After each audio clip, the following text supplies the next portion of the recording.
اعوذ باللہ السمیع العلیم العظیم الحفیظ بوجہ الکریم وسلطانہ القدیم من الرجس الخبیث المخبث الشیطان اللعین الرجیم وقبیلہ ونفخہ ونفثہ وہمزہ۔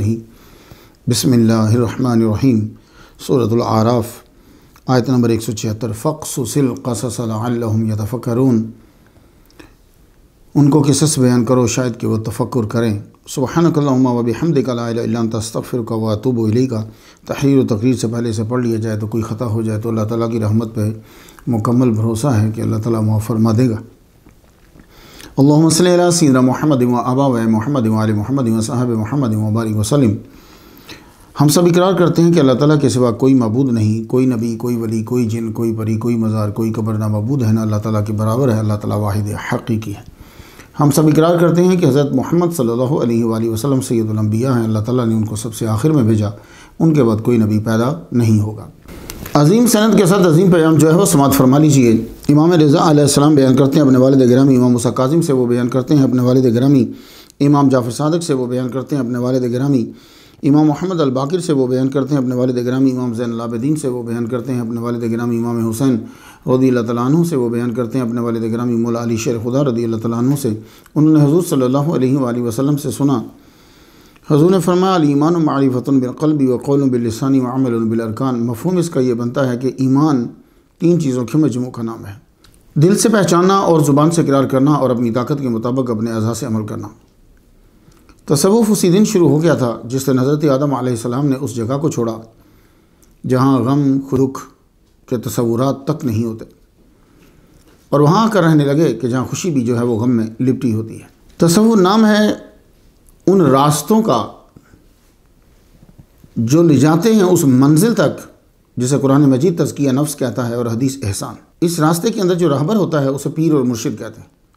اس کی نشانی کیا ہوتی ہے؟ ایک ہاتھ میں اس کے سنت مصطفیٰ کی شمع ہوتی ہے اور دوسرے ہاتھ میں خوف خدا کا عصا ہوتا ہے۔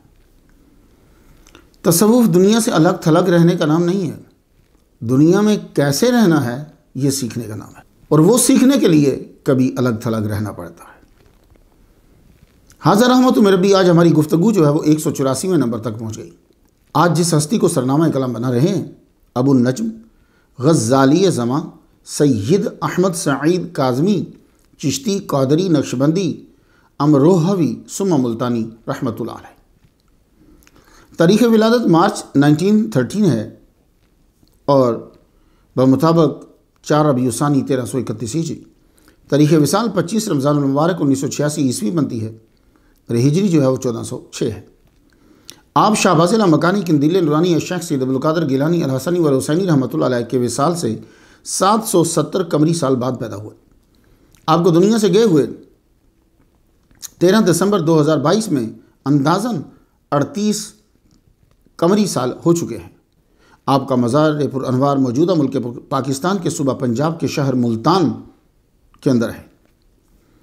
آپ زیارت کر لیں، فاتحہ بھی پڑھ لیں۔ یہ کلپ ہمیں ملتان سے ہمارے لسنر جناب حافظ مبشر اقبال صاحب نے بھیجا ہے، ان کا بھی شکریہ، اور ان کے جو ساتھی تھے ان کا بھی شکریہ۔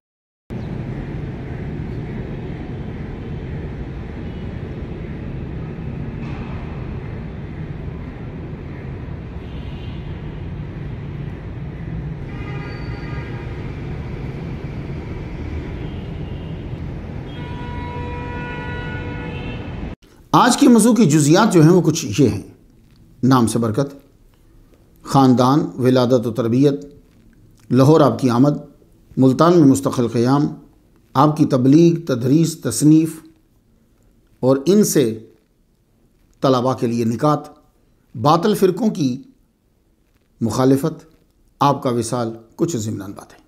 غزالی زماں، اس کو غزالی نہیں پڑھیں گے، اس کو غزالی پڑھیں گے۔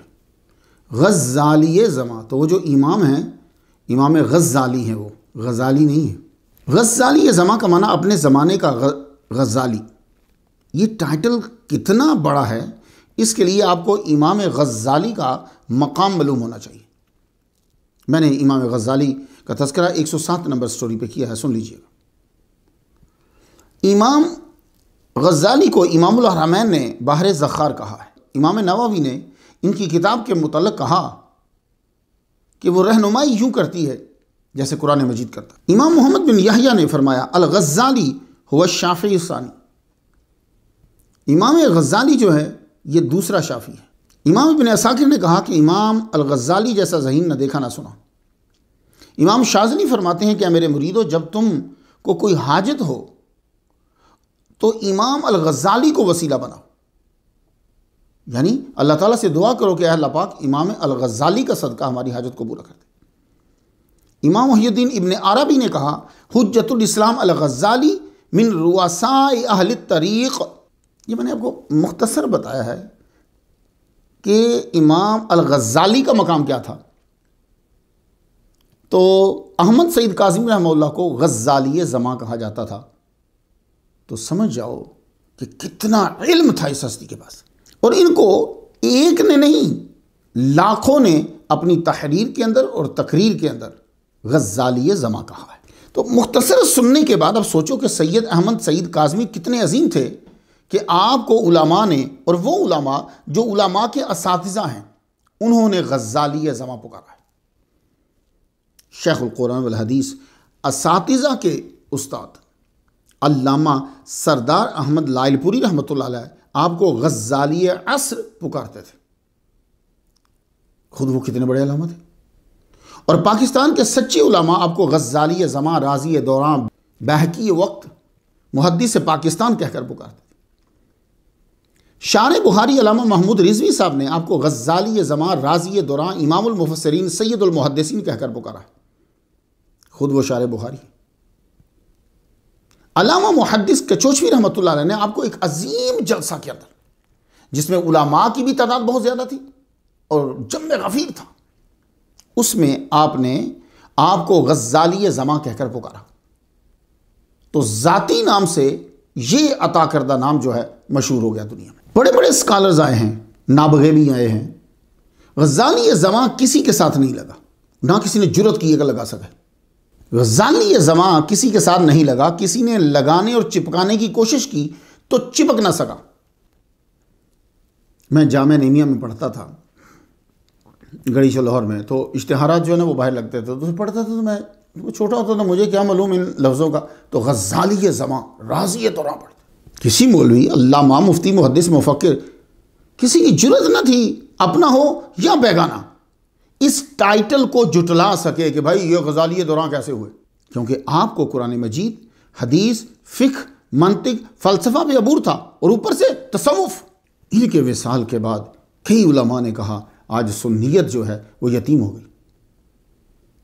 1973 میں کتب مدینہ خلیفہ اعلی حضرت ضیاء الدین مدنی رحمۃ اللہ علیہ نے فرمایا پاکستان میں دو ہی معتبر عالم ہیں، ایک سید ابو البرکات، دوسرے غزالی زماں سید احمد سعید کاظمی رحمۃ اللہ۔ اب اتنے اعلیٰ مقام تک پہنچ گئے تھے کہ جن کے عقائد سے متاثر ہو کر آپ پر حملہ کیا، بلکہ حملے کیے گئے، انہوں نے بھی آپ کے وصال پہ تعزیت نامہ لکھا، بلکہ لکھنا پڑا، ورنہ سیاسی موت ہو جاتی۔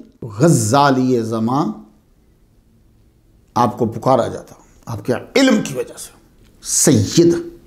میں اس لفظ پر 146 نمبر سٹوری پہ گفتگو کرایا، ایک نیا حوالہ سناتا جاؤں آپ کو۔ فیض القدیر جلد 5 صفحہ 36 پہ ہے کہ کل نفس من بنی آدم سید فالرجل سید اہلہ والمرأۃ سیدۃ بیتہا، کہ گھر کا جو مالک ہوتا ہے اس کو بھی سید کہتے ہیں، اور جو بیوی ہے اسے بھی سیدہ کہتے ہیں۔ غزالی زماں مخلوق کے ہر لحاظ سے سید ہے۔ غزالی زماں حضور صلی اللہ علیہ وآلہ وسلم کے امتیوں میں ہر لحاظ سے سید ہیں، مگر آپ کو سید اس لیے کہا جاتا ہے کہ آپ امام حسین رضی اللہ تعالیٰ عنہ کی اولاد سے، آپ کا پاکیزہ شجرہ نسب امام موسیٰ کاظم رضی اللہ تعالیٰ عنہ سے جا کر ملتا ہے۔ حضرت رحمت میں ربی، میں نے آپ کے مزار پر حاضری دی، دلائل الخیرات جو ہے وہ مکمل پڑھی۔ یہ آپ کا مزار جو ہے وہ عراق ملک، بغداد شہر، اس کا آگے کاظمین میں آپ جائیں تو وہاں آپ کے مزار ماشاء اندر ایک عجیب روحانیت ہے، سبحان اللہ۔ آپ نہیں گئے تو باہر سے جو ہے وہ زیارت کر لیجئے۔ اس لیے آپ کا نام یوں لکھتے ہیں، سید احمد سعید کاظمی رحمۃ اللہ علیہ۔ احمد سعید آپ کا ذاتی نام ہے، سعید کی وجہ سے آپ کے تمام مریدین جو ہیں وہ سعیدی کہلواتے ہیں۔ سعیدی ملیں گے آپ کو، وہ آپ کے سعید نام کی وجہ سے۔ میرے استاد شیخ القرآن والحدیث علامہ غلام رسول سعیدی رحمۃ اللہ علیہ، اتنا بڑا محقق جس کا مرید اور شاگرد ہو وہ غزالی زماں ہی ہو سکتا ہے۔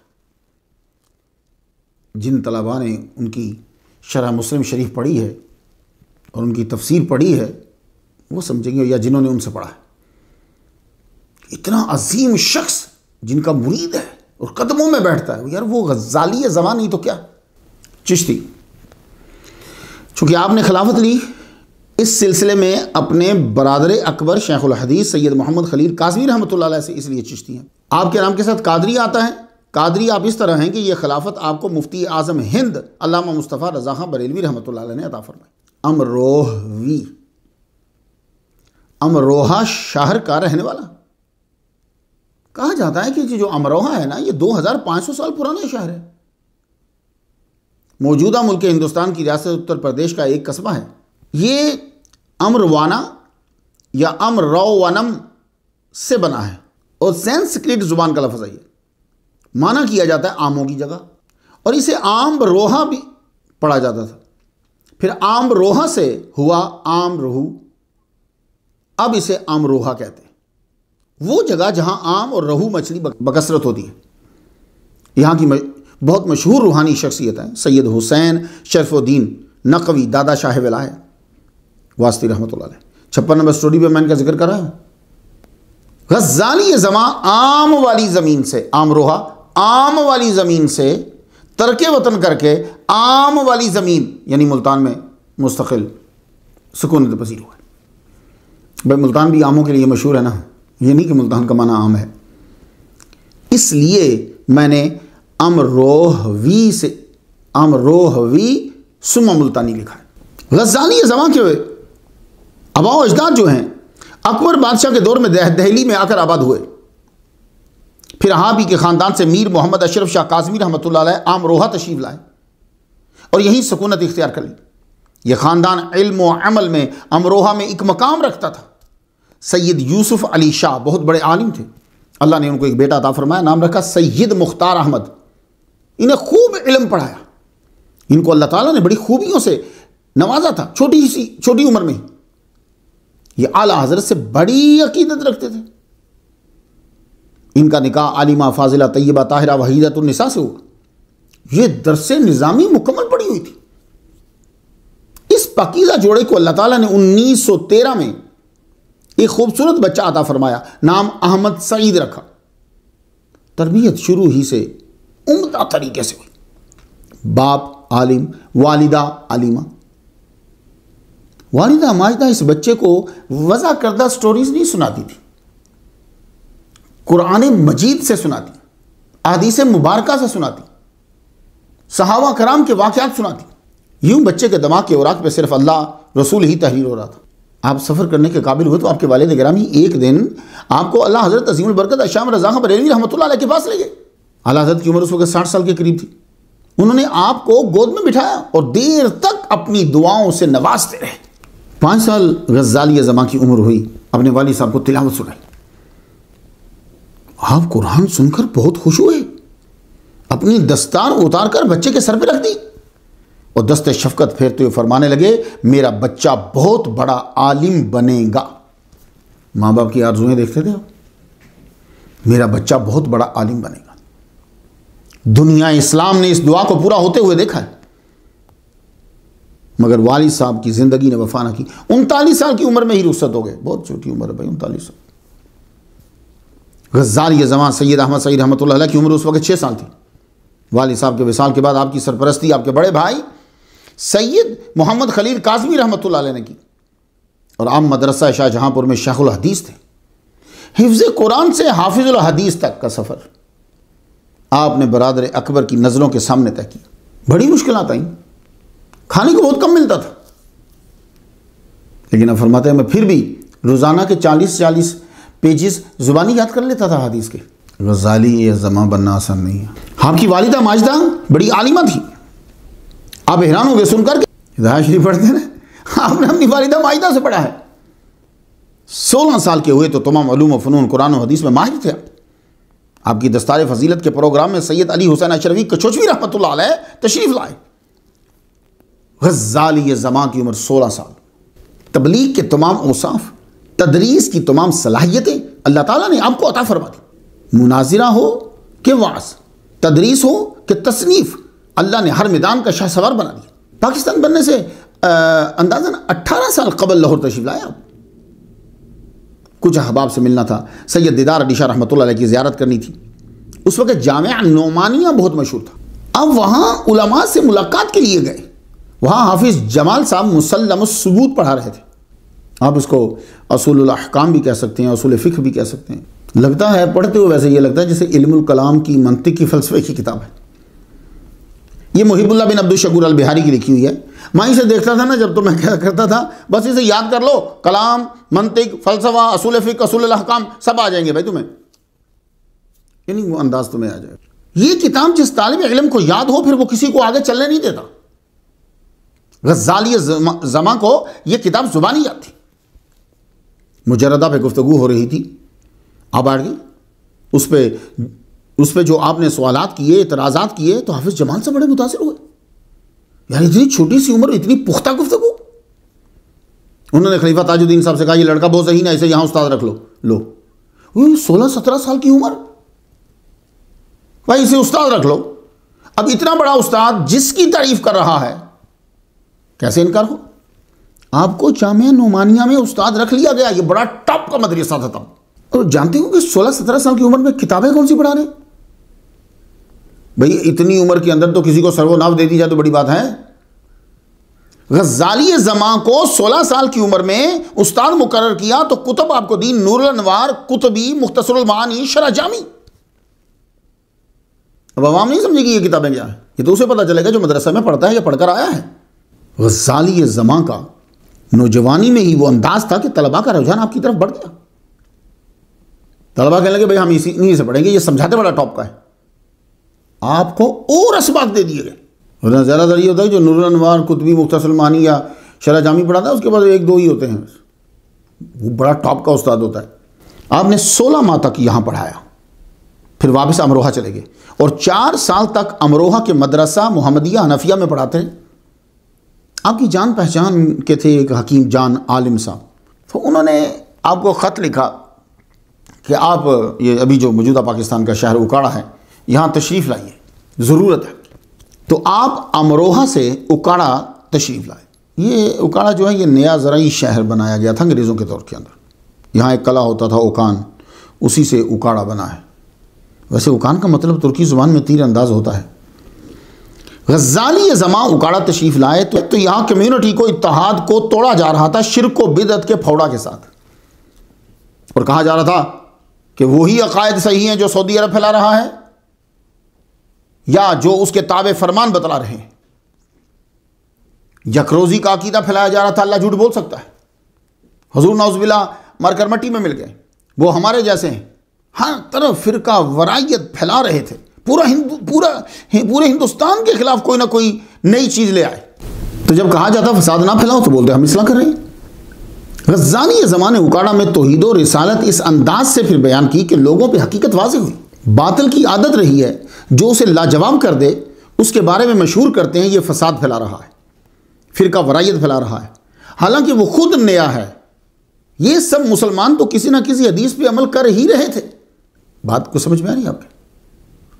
میں نے یہاں امریکہ میں ایک صاحب سے یہ کہا کہ حضور کی جب حدیث ہے اور بخاری میں ہے اور صحیح حدیث ہے کہ چاند دیکھو تو رمضان شروع، چاند دیکھو تو عید شروع، تو آپ عمل کیوں نہیں کر رہے؟ کہنے لگے جی کمیونٹی کو اکٹھا کرنا ہے۔ سمجھیں، اس وقت آپ امریکہ میں کسی سے بھی پوچھ رہے ہیں وہ یہی جواب، یہ کمیونٹی کو اکٹھا کرنا ہے۔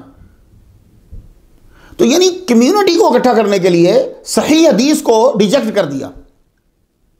تو میرا پھر کویسچن یہ ہے کہ جب 1920 میں ساری کمیونٹی اکٹھی تھی سارے ملکوں کی، ان کو کیوں توڑا گیا؟ میلاد مناتے تھے نا، ولیوں کی عزت کرتے تھے، تعظیم کرتے تھے نا، تو پھر ان کو کیوں توڑا گیا؟ غزالی زماں اکاڑا میں تبلیغ کر رہے تھے، لوگوں کے عقائد جو ہیں وہ ٹھیک ہو رہے تھے۔ آپ کے برادر اکبر کے ایک دوست تھے سید نفیر عالم رحمۃ اللہ علیہ، انہوں نے آپ کو خواجہ معین الدین اجمیری چشتی رحمۃ اللہ علیہ کے عرس پر ملتان دعوت دی. میں ان کے بارے میں 52 نمبر سٹوری پہ بیان کرایا. اور سید نفیر عالم جو تھے یہ سالانہ کرواتے تھے خواجہ کا عرس. تو عرس خواجہ پر غزالی زمانے وہ علمی اور نکاتی تقریر کی کہ سب نے سراہا.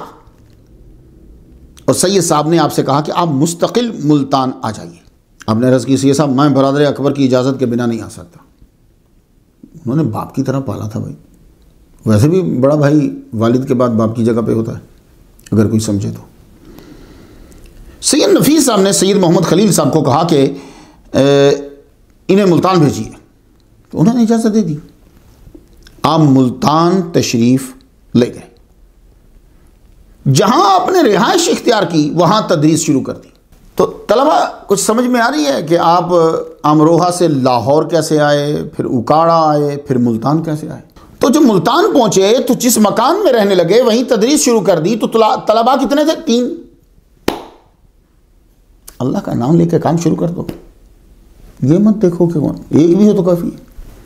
3 طلبہ سے مدرسہ شروع کیا ملتان میں غزالی زمانے. نومبر 1935 میں مسجد حافظ شیر خاں میں بعد نماز فجر درس قرآن شروع کر دیا آپ نے. واہ. 1913 میں پیدا ہوئے, 1935 22 سال کی عمر میں درس قرآن شروع کر دی. 18 سال یہاں درس دیا, یعنی 1935 سے 1953 تک. ان سالوں میں امن پسندوں نے بڑا فساد پھیلایا. امن پسندوں نے بڑا فساد پھیلایا. ہر طرح سے درس کو روکنے کی کوشش کی. پہلے تو یہ کوشش کی کہ یہ جوان علم ہی نہیں رکھتا, اس کو ثابت کیا جائے. تو دوران درس وہ طرح طرح کے سوالات کرتے. آپ ایسے جواب دیتے کہ منہ بند کر کے رکھ دیتے. حسد کی آگ اور بھڑکی. غزالی یہ زمانے صرف 6 مہینے روزانہ 6 مہینے بسم اللہ الرحمن الرحیم کے اوپر درس دیا. بھئی علی کا لال ہے, بسم اللہ کا درس تو دے گا. فرقہ وارائیت نہ پھیلاؤ, ہم اصلاح کر رہے ہیں, جیسے دل فریب جملے بولنے والوں نے بڑے ظلم ڈھائے آپ کے اوپر. آپ پر کوڑا پھینکتے. آپ جب اپنے گھر میں داخل ہو جاتے باہر سے کنڈی لگا دیتے. آپ کو پتہ ہے وہ پرانے دور میں باہر کنڈی ہوتی تھی نا, باہر سے کنڈی لگا دیتے. اور جب آپ رات کو گھر سونے کے لیے جاتے تو بالکل عین دروازے کے آگے گندگی رکھ جاتے, ڈھیر گندگی کا, تاکہ جب فجر کی نماز پڑھنے کے لیے نکلیں ان کے کپڑے گندے ہو جائیں اور یہ دیر ہو جائے اور یہ درس نہ دے سکے. اللہ اکبر جل. ایک امن پسند نے, فرقہ وارائیت کو ختم کرنے والے نے کیا کیا کہ اس نے آپ کی جہاں کتب تھیں وہ دیوار میں نقب لگا کے اندر سے ساری کتابیں چوری کر لی. مگر یہ غزالی زماں اب کتابوں کے محتاج نہیں ہیں. اب سمندر سے سیدھا پانی. آپ اس درس کی وجہ سے اڑوس پڑوس میں آجو باجو کے جتنے بھی علاقے تھے, شہر تھے, گاؤں تھے, آپ مشہور ہو گئے. اب امن پسندوں نے کیا کیا, 7 محرم اچ شریف سے 15 کلومیٹر مغرب کی طرف مقام بلہ جھولن, وہاں ایک مولوی صاحب تھے, مولوی امام دین صاحب. انہوں نے آپ کو دعوت دے دیجیے آپ تشریف لائیے گا. تو بات پھیل گئی کہ غزالی زماں تشریف لا رہے ہیں. تو وہاں ایک مولوی ہوتا تھا حبیب اللہ گمانوی, اس نے تو لڑائی ڈلوا دی اندر ہی. دیکھیے نا فرقہ وارائیت یہ صرف سب نعرے ہوتے ہیں بھائی صاحب. آپ ہسٹری دیکھیں تو سب سے زیادہ فرقہ وارائیت ان لوگوں نے پھیلائی ہے جنہوں نے اس نعرے کو عام کیا, لڑائی ڈال دی. حافظ محمد کمال نے معاملہ درست کیا اور مولوی صاحب سے کہا کہ دیکھو پورے ہندوستان کی طرح یہاں بھی اکثریت میلاد منانے والوں کی ہے. آپ کی ہر حرکت کمیونٹی کے اتحاد کے خلاف ہوگی, تم کوئی شرارت نہ کرنا. اس وقت تو وہ مان گیا. اب تو منافق آدمی یس یس یس تو لگے ہی رہتا. غزالی زماں تشریف لائے. ابھی آپ نے تقریر شروع ہی کی تھی, وہ سٹیج پہ گیا, اس نے آپ کا گریبان پکڑ لیا. اس کے 2 ساتھی آئے, انہوں نے ڈنڈوں سے حملہ کر دیا. اور اس امن پسند مولوی صاحب کے ایک شاگرد نے کلہاڑی سے غزالی زماں پر اس طرح وار کیا کہ وہ اپنی طرف سے سمجھ گیا تھا کہ اب یہ شہید ہو گئے, فوت ہو گئے. اس کے بعد وہ بھاگ گئے. جلسہ کیا ہونا تھا, بھگدڑ مچ گئی. آپ کو دیہاتی فرسٹ ایڈ جو ہوتی ہے وہ دی گئی اور رضائی میں لپیٹ کر اونٹ پر بٹھا کر اچ شریف لائے. وہاں سے پھر احمد پور شرقیہ ہسپتال لایا گیا, آپ کو کار پہ بٹھا گیا. 1 ماہ تک آپ موت اور زندگی کی کشمکش میں رہے. بڑے بڑے لوگ آپ کی تیمارداری کے لیے گئے. پیر جماعت علی شاہ رحمۃ اللہ علیہ، محدث کچوشوی، ہفتوں وہاں رہتے، سید جماعت علی شاہ، آپ کو حکمت بڑی آتی تھی، آپ دعائیں بنا بنا کے حضرت کو دیتے، اللہ نے پھر آپ کو شفا عطا فرما دی۔ ایک سید زادے کی توہین اور حضور کی توہین کی وجہ سے مولوی صاحب مرتے دم تک ذلیل ہوتے رہے۔ مجھے آج تک یہ سمجھ نہیں آئی، شاید آپ کو آ جائے، جن باتوں کو تم پبلک میں سن نہیں سکتے تو ان باتوں کو آج تک کتابوں میں کیوں رکھا ہوا ہے؟ کتابوں میں رکھ چھوڑنے کا مطلب ہے لوگوں پہ ظاہر ہو، تو جب کوئی بیان کرتا ہے تو غصہ کیوں کرتے ہو؟ یہ میرا سوال ان تمام لوگوں سے ہے جو کہتے ہیں جی وہ چھوڑیے جن باتوں کو، چھوڑیے جی کتابوں میں کیوں رکھی ہیں؟ وہ پھاڑو، نکالو ان کو۔ تو معلوم یہ ہوا کہ دل میں کچھ اور ہے، زبان پہ کچھ اور ہے۔ چھاپا ہے تو پھر چھپاتے کیوں ہو؟ تو جب چھاپ دیا ہے تو چھاپا اس لیے کہ دوسرے پڑھیں۔ مولوی قائم الدین دیوبندی نے مولوی حبیب اللہ دیوبندی کے ساتھ مل کر غزالی زماں پر حملہ کیا تھا۔ یہ ایک دن جلال پور پیر والا میں تقریر کرنے آیا تو مولانا اللہ دتا صاحب اور ساتھیوں نے پکڑ کر پٹائی کر دی، وہ شگرد تھے۔ غزالی زماں کو معلوم ہوا تو سیاسی تردید نہیں، حقیقی جلالی اور غضب سے فرمایا تم نے میرے ثواب میں کمی کر دی۔ اللہ اکبر! یہ ہیں وہ لوگ جو امن پسند ہیں اور جو کہتے ہیں جو کہہ سکتے ہیں کہ فرقہ وارائیت مت پھیلاؤ۔ باقی جتنے لوگ سنیوں کے علاوہ جو بھی کہہ رہا ہے وہ جھوٹ بول رہا ہے، اس لیے کہ وہ فرقہ خود پھیلا رہا ہے۔ اب جس بندے نے اپنی دانست میں قتل کر دیا ہے آپ کو، اس کو صرف مارا، اب نے فرمایا جلال، سیاسی بیان نہیں ہے، میں فرمایا تم نے میرے ثواب میں کمی کر دی، اسے کیوں مارا تم نے؟ سنو، سندل کے درخت کو جب کلہاڑا کاٹتا ہے تو وہ اس کا منہ بھی خوشبودار کر دیتا ہے۔ آہستہ آہستہ آپ کے درس میں عمرا بھی آنے لگے۔ آپ حضرت چپ شاہ رحمۃ اللہ علیہ کی مسجد میں عشاء کے بعد درس حدیث بھی شروع کر دیا آپ نے، لو اور اوپر سو مشکا شریف شروع کی، پھر بخاری شریف۔ اتنے بڑے عالم دین کی سادگی ملاحظہ کیجیے، اور وہ جگہ دیکھ لیں چپ شاہ رحمۃ اللہ علیہ کے مزار، یہ زیارت کر لیجیے چپ شاہ رحمۃ اللہ علیہ کے مزار کی، اور جگہ بھی دیکھ لیجیے کہ غزالی زماں یہ نہیں دیکھ رہے، تبلیغ ہونی چاہیے۔ یہ کلپ بھی ہمیں حافظ مبشر اقبال صاحب نے بھیجا۔ علامہ کوکب نورانی کے والد روایت کرتے ہیں کہ درس حدیث کے اندر بعض اوقات خاموشی سے عطا اللہ شاہ بخاری آ کے بیٹھ جاتے تھے۔ ان کی عمر دیکھو اور ان کی دیکھو، یہ ٹو ینگ، اور وہ اس وقت عروج میں تھے جب نہرو تھا، کانگریس تھی، وہ ان کی تقریریں سننے آیا کرتا تھا۔ دیکھیے، تو غزالی زماں کی جب نظر پڑتی ہے عطا اللہ شاہ بخاری پہ تو فرماتے آپ سید ہیں، زیادتی نہ کریں، آگے تشریف لائیں۔ کچھ بات سمجھ میں آ رہی ہے؟ ہمارے پاس کیسے کیسے ہیرے تھے، کوہ نور تو کچھ بھی شے نہیں ہے۔ غزالی زماں کے درس قرآن، درس حدیث دونوں کی شہرت ہوئی۔ عوام صرف اسی وقت تک دھوکے میں رکھی جا سکتی ہے جب تک وہ حقیقت سے آگاہ نہ ہو۔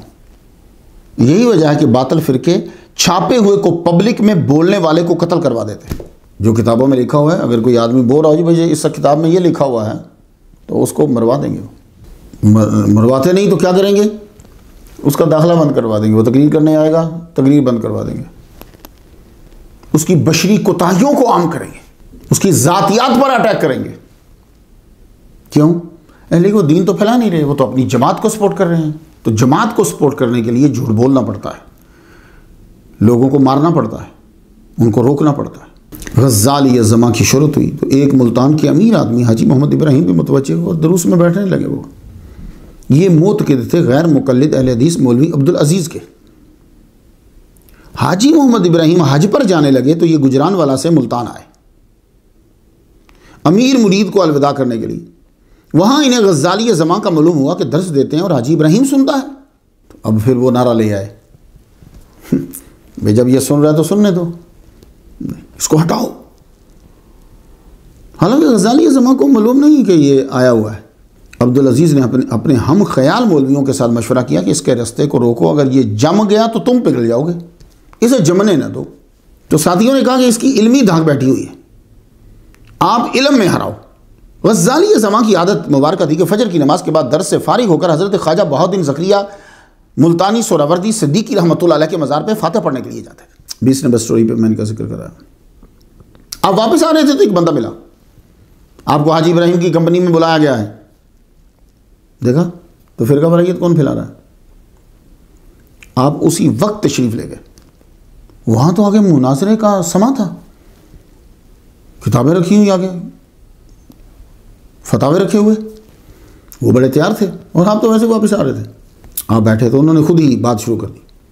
حضور صلی اللہ علیہ وآلہ وسلم کو علم غیب نہیں ہے، تم کہتے ہو کہ ہے. اب آپ ہی بتائیے فرقہ واریت کون پھیلا رہا ہے؟ لیکن یہ ہے کہ اب آپ کہیں گے جی یہ اصلاح ہو رہی ہے، تو پھر ہمیں بھی تو پھر اصلاح کرنے دیں، تو اکیلے آپ ہی اصلاح تو نہ کریں. تو آپ نے فرمایا میں آیات قرآنی سے ثابت کرتا ہوں. آپ نے سورہ جن کی آیت نمبر 26 پڑھی، 27 پڑھی، سورہ آل عمران کی آیت نمبر 179 پڑھی، سورہ نساء کی آیت نمبر 113 سے وَعَلَّمَكَ مَا لَمْ تَكُنْ تَعْلَمْ اسے پڑھا. فرمایا آپ کو ترجمہ تو آتا ہوگا نا جو میں نے آیات پڑھی. مبلغ اسلام کے لیے تو یہ 3 آیات کافی تھیں، اگر کوئی عقل مند انسان سیکھنے والا ہو تو اس کے لیے تو کافی ہے. مگر مقصد اسلام کی تعلیم نہیں، جماعت کی تبلیغ ہوتا ہے، اور وہ چپ نہیں ہونے دیتی. آپ نے پھر بخاری شریف سے وہ حدیث پڑھی، باب وقت ظہر عند الزوال، جا کے پڑھ لیجئے گا. اب چاہیے تھا کہ تسلیم کر لیتے. دیکھو نا، اب وہ بخاری شریف میں پڑھیں گے تو آپ کو معلوم ہو جائے گا کہ سارے جنتیوں کے نام، سارے دوزخیوں کے نام، ساری حدیث اب ملا ہے. تو چاہیے یہ تھا کہ یہاں رک جاتے، نہیں. آگے سے ذرا دیکھنا، غیر مقلد مولوی کہنے لگا فتاوی قاضی خان میں لکھا ہوا ہے کہ جو شخص علم غیب کا مدعی ہے وہ کافر ہے. دیکھا آپ نے، حدیث پیش کرو تو مانتے نہیں، اس کے علاوہ 24 گھنٹے حدیث میں لگے رہیں گے. غزالی زمان نے فرمایا میں نے اللہ کی کتاب سے ثبوت دیا ہے آپ کو، بخاری شریف سے ثبوت دیا، آپ بیچ میں فتاوی قاضی خان لے آئے ہیں. فتاوی قاضی خان کا ان کے برابر میں کیا مقام ہے؟ یہ تو اصول کے خلاف ہے نا. آپ تو کتابوں کے حافظ تھے. فرمایا مولوی صاحب چلیے فتاوی قاضی خان پہ ہی بات کر لیتے ہیں. آپ کو معلوم ہے کہ ان کی عبارت کالو سے شروع ہوتی ہے؟ کیا اللہ نے آپ سے دی. فرمان لگے فتاوی قاضی خان کی عبارت کالو سے شروع ہوتی ہے، اور ان کی اصطلاح میں کالو کا مطلب یہ ہے کہ جو بات اس سے شروع ہو وہ ضعیف ہے. تو فرقہ وارایت پھیلانے والے کی نشانی ہوتی ہے کہ جب وہ ایک بات میں لاجواب ہوگا نا تو دوسرا اعتراض ٹھوک دے گا، اور جو سیکھنے جائے گا وہ مطمئن ہو جاتا. اب جب یہاں مولوی تو بہت بڑا صاحب علم ہے، پھر آگے دیکھو، پہلے کہتے تھے حدیث، جب حدیث پیش کی اب فتاووں پہ آگے ہیں. بولا آپ حنفی ہیں؟ فرمایا الحمدللہ. کہنے لگا فقہ اکبر میں لکھا ہے کہ انبیاء کو علم غیب نہیں ہوتا مگر ان باتوں کا جو اللہ انہیں کبھی کبھی بتلاتا ہے. غزالی زمان نے فرمایا یہ عبارت تو میرے موقف کے خلاف نہیں ہے. لیکن غزالی زمان ایسے نہیں کہتے. غزالی زمان فرمانے لگے حضرت آپ کو معلوم ہے کہ عبارت وہاں اصل میں کیا ہے؟ اللہ اکبر جل شانہ. اب آپ کو سمجھ آئی غزالی زمان کیوں نہیں مولویوں نے اپنے نام کے ساتھ لکھا؟ یہ وجہ. تو مولوی صاحب کو کہہ رہے ہیں کہ آپ کو عبارت آتی ہے، لو میں پڑھتا ہوں. ان الانبیاء لم یعلموا المغیبات من الاشیاء الا ما علمهم اللہ تعالی احیانا. انبیاء کو غیب کا علم خود سے نہیں ہوتا مگر جو اللہ ان کو احیانا بتاتا ہے. تو کہنے لگے وہاں احیانا لکھا ہوا ہے، تو آپ جانتے ہو احیانا ہین کی جمع ہے. اللہ تعالیٰ نے ایک ہین میں اتنا علم عطا فرمایا کہ حساب ہی نہیں ہے، تو احیاناً کا عالم کیا ہوگا. تو ثبوت کے طور پر آپ نے ترمذی شریف سے حدیث پڑھی. تو حدیث کون پڑھ رہا ہے؟ اعلیٰ حضرت کے ماننے والے. ترمذی شریف ابواب التفسیر سورہ 7 کی تفسیر میں جائیے گا. فَوَضَعَ يَدَهُ بَيْنَ كَتِفَيَّ حَتَّى وَجَدتُّ بَرْدَهَا بَيْنَ صَدْيَيَّ او قال فی نحری فَعَلِمْتُ مَا فِي السَّمَاوَاتِ وَمَا فِي الْأَرْضِ. ترمذی شریف کی حدیث کہ اللہ تعالیٰ نے اپنا دست قدرت جو ہے وہ میرے دونوں کندھوں کے درمیان رکھا، میں نے اس کی ٹھنڈک کو اپنے سینے میں محسوس کیا، اور میں جان گیا جو کچھ آسمانوں اور جو کچھ زمین میں. تو غزالی زمان نے فرمایا آپ نے جو مجھ پر اعتراض کیا ہے اس میں احیاناً ہے. ایک ہین میں اتنا علم عطا فرمایا محمد مصطفیٰ صلی اللہ علیہ وسلم کو، جو کچھ آسمانوں میں ہے جو کچھ زمینوں میں ہے وہ حضور جان گئے. تو بتائیے احیاناً کا عالم کیا ہوگا؟ کہنے لگا جی مجھے کتاب دکھاؤ. ابھی اب ایک اور حربہ ہوتا ہے، یہ بھی سب لوگ سن لیجئے، کیونکہ ان کو معلوم ہے کہ آپ کو حدیث تو یاد ہوگی، کہاں ہے یہ اکثر یاد نہیں ہوگا. تو وہ پھر آپ سے کہے گا کہاں ہے. یعنی مقصد علم لینا نہیں ہے، مقصد آپ کو ڈی گریڈ کرنا ہے، آپ چاہے کسی جگہ پہ بھی ہو جائے. کہاں ہے؟ غزالی زمان. اب آپ اپنی کتابیں تو نہیں لائے ہوئے, آپ نے بسم اللہ الرحمن الرحیم پڑھ کر اسی کی کتاب جو سامنے اسے کھولا تو سامنے وہی حدیث. اللہ اکبر جل شانہ. جب حدیث دکھائی تو غصے میں آ کے آپ سے حدیث پکڑ کر ترمذی شریف زمین پر پھینک دی. نبی کا گستاخ جو ہے وہ حدیث کی عزت کیسے کرے گا؟ حدیث تو نبی کا قول ہے, قائل کی عزت نہیں ہے. اب تو غزالی زماں اٹھ کھڑے ہوئے, آپ نے فوراً ترمذی شریف کو لیا, چوما, رونے لگ گئے. ترمذی شریف کو اوپر رکھا, فرمان لگے میں اب تم سے مناظرہ مزید نہیں کروں گا. مباہلہ. وہ کیا؟ غزالی زماں نے فرمایا میں اللہ سے دعا کرتا ہوں جو ہم میں باطل ہے وہ سال پورا ہونے سے پہلے قہر و غضب کی موت مرے. صرف موت نہیں, خدا کے قہر اور خدا کے غضب کی موت مرے. آپ وہاں سے روتے ہوئے تشریف لے آئے. حدیث کی رٹ لگانے والے حدیث شریف کا یہ ادب کرتے ہیں. حدیث کا ادب سنو جا کے بریلویوں سے. بے وضو حدیث نہیں پڑھیں گے. سرکار کی صحیح حدیث بھی ہو تو او کما کالا کالا رسول اللہ صلی اللہ علیہ وسلم. یہ مولوی صاحب واپس گجرانوالہ آئے, نماز کے بعد درس دینے لگے تو زبان بند ہو گئی. بولنا چاہا مگر بول نہ پائے, پھر کتے کی طرح لٹک گئی. ڈاکٹر علاج کرتے رہے مگر افاقہ نہ ہوا. پھر ایک ڈاکٹر نے کہا یہ بیماری نہیں ہے, خدا کا قہر ہے. بیماری کا علاج ہے, عذاب کا علاج. لگتا ہے مولوی صاحب سے کوئی بہت بڑی گستاخی ہو گئی. سال ہونے سے پہلے مولوی عبدالعزیز مر گیا تو معلوم ہوا سچا مذہب انہی کا ہے جو یہ کہتے ہیں کہ محمد مصطفیٰ صلی اللہ علیہ وسلم کو اللہ تعالیٰ نے علم غیب عطا فرمایا. ایک مرتبہ بہاولپور میں تقریر فرما رہے تھے, آپ پر مولانا لقمان نے دو ساتھیوں سمیت چاقو سے حملہ کر دیا, مگر اللہ تعالیٰ نے آپ کو بچایا. یہ کون سے عمل پسند ہیں جی؟ مسلمانوں, تاریخ بتاتی ہے کہ یہ کیا ہے. سیلز مین کے جملے نہیں سنا کرو, اس کو تو جملے بولنے کی تنخواہ ملتی ہے. آپ کو بہت شوق تھا, بلکہ آپ کی سب سے بڑی آرزو اور خواہش تھی. سید جماعت علی شاہ صاحب نے ایک مرتبہ پوچھا بھائی آپ پہ اتنے حملے ہوتے ہیں, فرض کر لو پہلے حملے کے اوپر ہی آپ کی جان جو ہے اللہ نہ کرے اللہ نہ کرے اللہ نہ کرے آپ جا رہے ہوتے تو آپ کی آرزو کیا ہوتی کہ کیا کر کے جاتے؟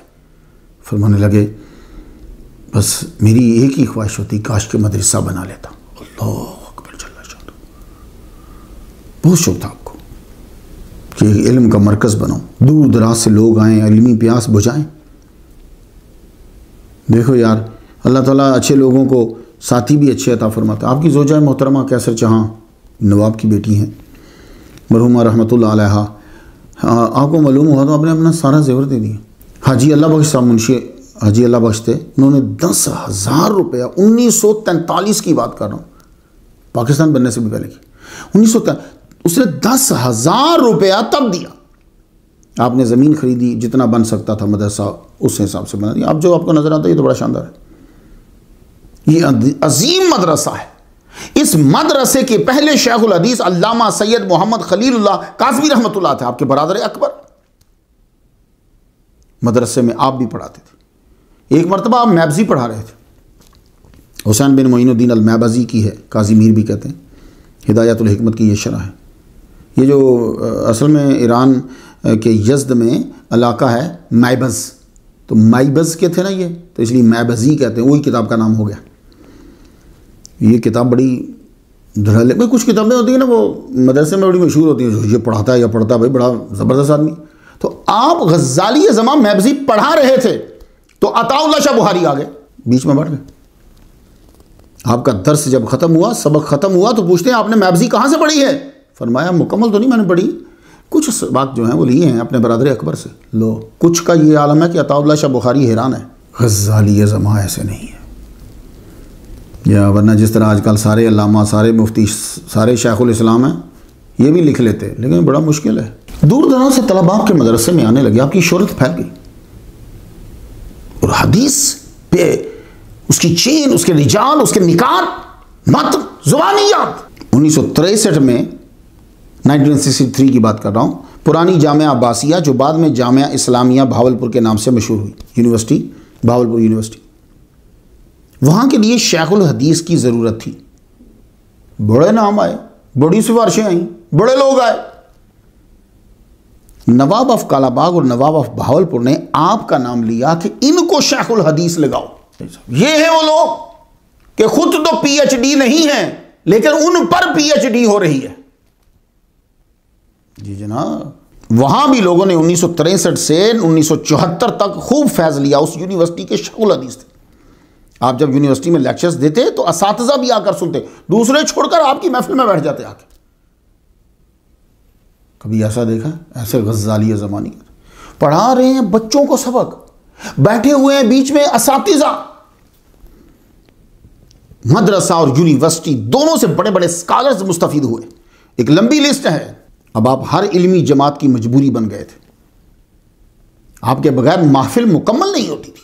جماعت اہل سنت پاکستان، جمعیت علماء پاکستان، دعوت اسلامی، انجمن طلباء اسلام جیسی تنظیمات کی ہسٹری پڑھیں، آپ کو سر فہرست نام نظر آئے گا غزالی زماں کا۔ مسلم لیگ کے لیے بہت کام کیا غزالی زماں نے، قائد اعظم سے بالمشافہ ملاقات روبرو تو نہیں ہوئی لیکن خط و کتابت چلتی رہتی تھی۔ بڑا کام کیا آپ نے، بڑی راہوں ہموار کی ان کے لیے۔ تقریر کے ساتھ ساتھ تصانیف کا سلسلہ جاری رہتا تھا۔ آپ کی تصانیف کے سٹائل سے پتہ چلتا ہے کہ آپ ہی کی لکھی ہوئی ہیں، پیسے دے کے نہیں لکھوائیں، یہ بات یاد رکھیے گا۔ کیونکہ جو آدمی خود اپنے ہاتھ سے لکھتا ہے نا تو وہ جو وہ بولتا ہے نا وہی سٹائل تقریباً اس کی کتاب کے اندر بھی ہوتا ہے، لیکن اگر اس نے پیسے دے کے لکھوائی یا کسی سے لکھوائی پھر اس کے سٹائل میں فرق آ جائے گا، لفظوں میں بھی۔ 13 سال کی عمر میں آپ نے تسبیح الرحمن عن الکذب والنقصان لکھی۔ بھائی ذرا اندازہ لگاؤ، 13 سال میں جو کتاب آپ نے لکھی ہے اس کی شرح مفتی غلام سرور قادری لکھ رہے ہیں۔ یہ جو علماء کی گفتگو ہوتی ہے نا، یہ طلبہ اور علماء ہی سمجھتے ہیں، یا بہت ولیوں کا قریبی۔ سما کے جواز پر مزیلۃ النزاع عن مسألۃ السماع لکھی، حضور کے حاضر ناظر ہونے پر تسکین الخواطر لکھی، حضور کی حیات پہ حیات النبی لکھی۔ اس کے ساتھ علامہ جلال الدین سیوطی رحمہ اللہ کی کتاب انباء الاذکیاء جو ہے اس کا ترجمہ لکھا۔ حضور کی معراج پر جو ہے معراج النبی، سرکار کے میلاد پر میلاد النبی، علم غیب پہ تقریر منیر، حدیث کے اوپر حجیت حدیث، یہ بہت زبردست کتاب ہے۔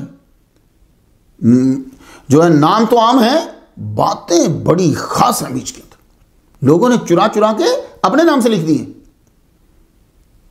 اسلام اور عیسائیت، رد عیسائیت کے اوپر مدودی صاحب نے اپنا اجتہاد کا دروازہ الگ سے کھول لیا تھا۔ مکالمہ کاظمی و مدودی، قربانی پہ تحقیق قربانی، لوگوں نے کہا قربانی جو ہے لوگ لوکل نہیں کر سکتے، فضول ہے، تحقیق قربانی۔ حضور کے سایہ نہیں تھا، دلائل دیے، تراویح کے اوپر دلائل دیے، رسالہ لکھا، جبریل علیہ السلام کی شان پہ رسالہ لکھا، تحریر، اسلام اور سوشلزم، طلباء کا اسلامی کردار کیا ہے، کتاب لکھی، التبشیر برد التحذیر، کتاب لکھی۔ 17 کتابیں تو یہ میں نے نام گنوا دی آپ کو۔ وہ یہ ساری کتب ڈھونڈ کر جتنے خطیب حضرات میرا لیکچر سن رہے ہیں اپنے پاس رکھو اور ان کو کم از کم 3 بار پڑھو، ایک بار آپ کو سمجھ نہیں آئے گی۔ یہ نہیں کہہ رہا کہ آپ کے پاس علم نہیں ہے، اس لیے کہہ رہا ہوں کہ وہ پیٹرن ڈیفرنٹ ہوتا ہے، تو اس لیے اس کو اپنے سسٹم میں لانے کے لیے 3 بار پڑھنا پڑتا ہے۔ اس کو لا کے پھر اصل میں جا کے چیک کرو، اس کے بعد پھر تقریر کرو، پھر یہ آپ کی اپنی ہوگی، اور ان کے لیے فاتحہ بھی پڑھو۔ البیان، آپ نے قرآن مجید کا ترجمہ بھی کیا ہے۔ آج کل ہر مذہبی لیڈر کی آرزو ہوتی ہے کہ قرآن مجید کا ترجمہ اس کے نام سے ہو جائے، وہ کوئی مشکل بھی نہیں ہے، آپ کے پاس پیسے ہونے چاہیے بس۔ بہترین اردو کے ماہرین لیں، تمام مشہور تراجم سامنے رکھیں اور شروع ہو جائیں، کوئی اتنا مشکل نہیں ہے۔ غزالی زماں نے 1981 میں شروع کیا، سال مکمل ہونے سے پہلے قرآن کا ترجمہ مکمل۔ 15 علوم کے ماہر تھے، آپ کو تو ضرورت ہی نہیں تھی کہ آپ اس ڈکشنری کو دیکھیں، اس آیت کو، اس کا ترجمہ 6 سے ملائیں، ملا کے پھر کہیں گے اس 6 سے مختلف ہونا چاہیے۔ نو، اللہ نے علم دیا ہے، آپ لکھتے گئے دھڑا دھڑ، ہر کتاب آپ کو زبانی یاد تھی۔ اشرف علی بن طاہر علی نے مقالہ PhD میں اس ترجمے کی خصوصیات کو تفصیل سے بیان کیا۔ میں صرف شوق دلانے کے لیے کچھ بولنا چاہتا ہوں۔ ایک ہی لفظ جب 2 بار آتا ہے تو یہ یاد رکھیے گا کہ وہ پہلا جو لفظ ہے اس سے مراد وہ فعل ہوتا ہے، دوسرا وہی لفظ جو ہے اس سے اس فعل کی جزا ہوتی ہے۔ غزالی زماں تو اس خاندان سے ہیں جو اہل الذکر اور اہل قرآن ہیں. آپ تو واضح ہوتا ہے آپ کے اوپر. ایک آیت سناتا ہوں، وَجَزَاءُ سَیِّئَةٍ سَیِّئَةُ بِمِثْلِهَا، سورہ شورى کی آیت نمبر 40 ہے. آپ نے ترجمہ کیا برائی کا بدلہ برائی ہے اس کی مثل. تو یہاں کتنے سیئہ آئے؟ 2. سیئہ پھر سیئہ، 2 لفظ آئیں گے نا. تو ایک سے مراد ہوگا فعل، ایک سے مراد ہوگا بدلہ. ایک سیئہ سے مراد فعل برائی اور دوسرے سیئہ سے مراد فعل برائی کا بدلہ. ایک لفظ ہے مکر، بہت دفعہ آیا قرآن میں، سورہ آل عمران میں ہے وَمَكَرُوا وَمَكَرَ اللَّهُ وَاللَّهُ خَيْرُ الْمَاكِرِينَ. اب عام آدمی وہی ترجمہ کرے گا جو اسے اردو کی ڈکشنری میں ملے گا. لیکن مجھے یہ بتائیے کہ کیا اردو کے ماہرین نے قرآن مجید کے الفاظ کے پرفیکٹ معنی تحریر کر دی ہے؟ لا ریب فیہ کا ترجمہ کرتے ہیں، اس میں شک نہیں. شک تو بذات خود عربی کا لفظ ہے. تو ریب کا پرفیکٹ یک لفظی ترجمہ ٹھیک نہیں ہے. قد جاءکم برہان من ربکم، تمہارے پاس تمہارے رب کی طرف سے دلیل آ گئی. تو دلیل تو بذات خود عربی کا لفظ ہے. تو کوئی فرق تو ہے نا کہ برہان اور دلیل میں. لفظ مکر قرآن مجید میں کئی جگہ استعمال ہوا ہے. مکر شیطان، مکر کفار، اور اللہ تعالیٰ نے خود کے لیے مکر کا لفظ استعمال کیا. سورہ یونس کی آیت نمبر 21، قُلِ اللَّهُ أَسْرَعُ مَكْرًا. اب اس کا ترجمہ کیا گیا کہہ اللہ بہت جلد مکر کرنے والا ہے. کوئی تک بنتا ہے اس ترجمے کا؟ غزالی زمان نے شان الوہیت کو سامنے رکھا اور ترجمہ کیا آپ فرما دیجئے اللہ سب سے جلد خفیہ تدبیر کرنے والا ہے. ترجمہ کرتے وقت صرف ڈکشنری کو نہیں دیکھنا، کس کے متعلق بول رہے ہو اس کا مقام بھی مد نظر ہونا ضروری ہے. اور یہ یہاں کس مفہوم میں ہے اس کی بھی عقل ہونی چاہیے. سورہ توبہ کی آیت ہے 67 نمبر، نسوا اللہ فنسیہم. بانی جماعت اسلامی مودودی صاحب لکھتے ہیں کہ یہ اللہ کو بھول گئے تو اللہ نے انہیں بھلا دیا. غزالی زمان البیاں میں یوں ترجمہ کیا وہ اللہ کو بھول گئے تو اللہ نے بھی انہیں ان کے حال پر چھوڑ دیا. بات کو سمجھ میں آنی ہے. جا کا ترجمہ آنا جانا مخلوق کے لیے تو ٹھیک ہے، جسم ہے، اعضاء ہیں، مگر اللہ کے لیے آنا جانا یہ متشابہات سے. ایک آیت ہے جا ربک والملک صفا صفا. مولوی اشرف علی تھانوی نے ترجمہ کروایا آپ کا پروردگار اور جوک در جوک فرشتے میدان حشر میں آویں گے. تو بندے کے لیے، مخلوق کے لیے تو آنا جانا سمجھ میں آتا ہے، لیکن خالی کے لیے. تو غزالی زمان نے ترجمہ کیا آپ کا رب جلوہ فرما ہوگا اور فرشتے سب بصف حاضر ہوں گے. مجھے آپ کے نکات بڑے پسند آئے اور یہ میں عرض کروں گا طلباء سے اور مقررین سے، یہ سب لکھ لیجئے، اسے یاد کر لیجئے، یہ آپ کو فائدہ دیں گے، عوام کو بھی فائدہ دیں گے. میں نے آپ کی کتب سے چند نکات نکالے ہیں، آپ کی نظر کرتا ہوں، آپ ضرور محسوس ہوں گے. غزالی زمان جب تقریر کیا کرتے تھے تو مفتی شجاعت علی قادری، علامہ مفتی شفیع قاڑوی آپ کے نکات لکھا کرتے تھے. ان کے صدقے سے آپ بھی آج سن لیجیے. زندگی میں آپ کو 25 سال کے اندر اندر ضرور ایک مرتبہ کام دیں گے. پنڈت رام چند، ہر مذہب والا جو ہوتا ہے وہ اپنے عقیدے کو پھیلاتا ہے، جو اس کے پاس دلیل ہوتی ہے، وہ کہیں سے ٹوٹتی بھی ہو، پھس بھی جاتی ہو، دب جاتی ہو، پھر بھی وہ اسی کو لے کے چلتا رہے گا. مسلمانوں کا عقیدہ ہے مرنے کے بعد دوبارہ یہاں نہیں آنا، پھر جنت یا دوزخ. مگر ہندوؤں کا عقیدہ ہے کہ بندہ واپس آتا ہے، اچھا ہوگا تو اچھی جون میں واپس آئے گا، برا ہوگا تو بری جون میں، کسی کتے بلے کی شکل میں آئے گا، جو جانور ان کے نزدیک برا ہے. غزالی زمان امروہہ میں اس وقت پڑھتے تھے جب پنڈت رام چند اپنے اسی مسئلہ تناسخ کے پرچار کے لیے آیا. امیر آدمی تھا، اس نے مسلمانوں کو بھی دعوت دی. جو میں آپ سے مناظرہ کرنا چاہتا ہوں، علماء آئے، تو جو علماء آئے ان میں غزالی زمان بھی تھے. وہ ان سے کہنے لگا کہ میں اپنے مسئلہ تناسخ کو قرآن سے ثابت کرتا ہوں، قدامت عالم کو قرآن سے ثابت کرتا ہوں. پنڈت نے اپنے موقف کی مضبوطی کے لیے سورہ بقرہ کی آیت نمبر 65 سے پڑھا فَقُلْنَا لَهُمْ كُونُوا قِرَدَةً خَاسِئِينَ. ہم نے بھی کہا کہ تم ذلیل بندر بن جاؤ. ترجمہ بنتا اوپر سے کہنے لگا تمہارے پیغمبر نے کہا کہ شہداء کی ارواح جنت میں پرندوں کی شکل میں اڑتی ہیں. یہ تناسخ ہے، اور تناسخ قدم عالم کو مستلزم ہے. غزالی زماں نے اپنے بھائی سے عرض کی میں گفتگو کروں، حالانکہ آپ کی عمر 16 سال سے بھی کم ہے۔ آپ نے پنڈت جی سے کہا کہ یہ دلیل آپ کا مذہب ثابت نہیں کرتی جو آپ نے قرآن سے دی ہے، کیونکہ تناسخ یہ ہے کہ مرنے کے بعد انسان کی روح کا دوسرے کے جسم میں آنا، یہاں ایسا نہیں ہوا۔ اللہ تعالیٰ نے ان کی شکلیں تبدیل کر دی مرنے سے پہلے ہی، اور شکلوں کے تبدیل ہونے کے 3 دن بعد وہ مرے، تو یہ دلیل آپ کے موقف کو ثابت نہیں کرتی۔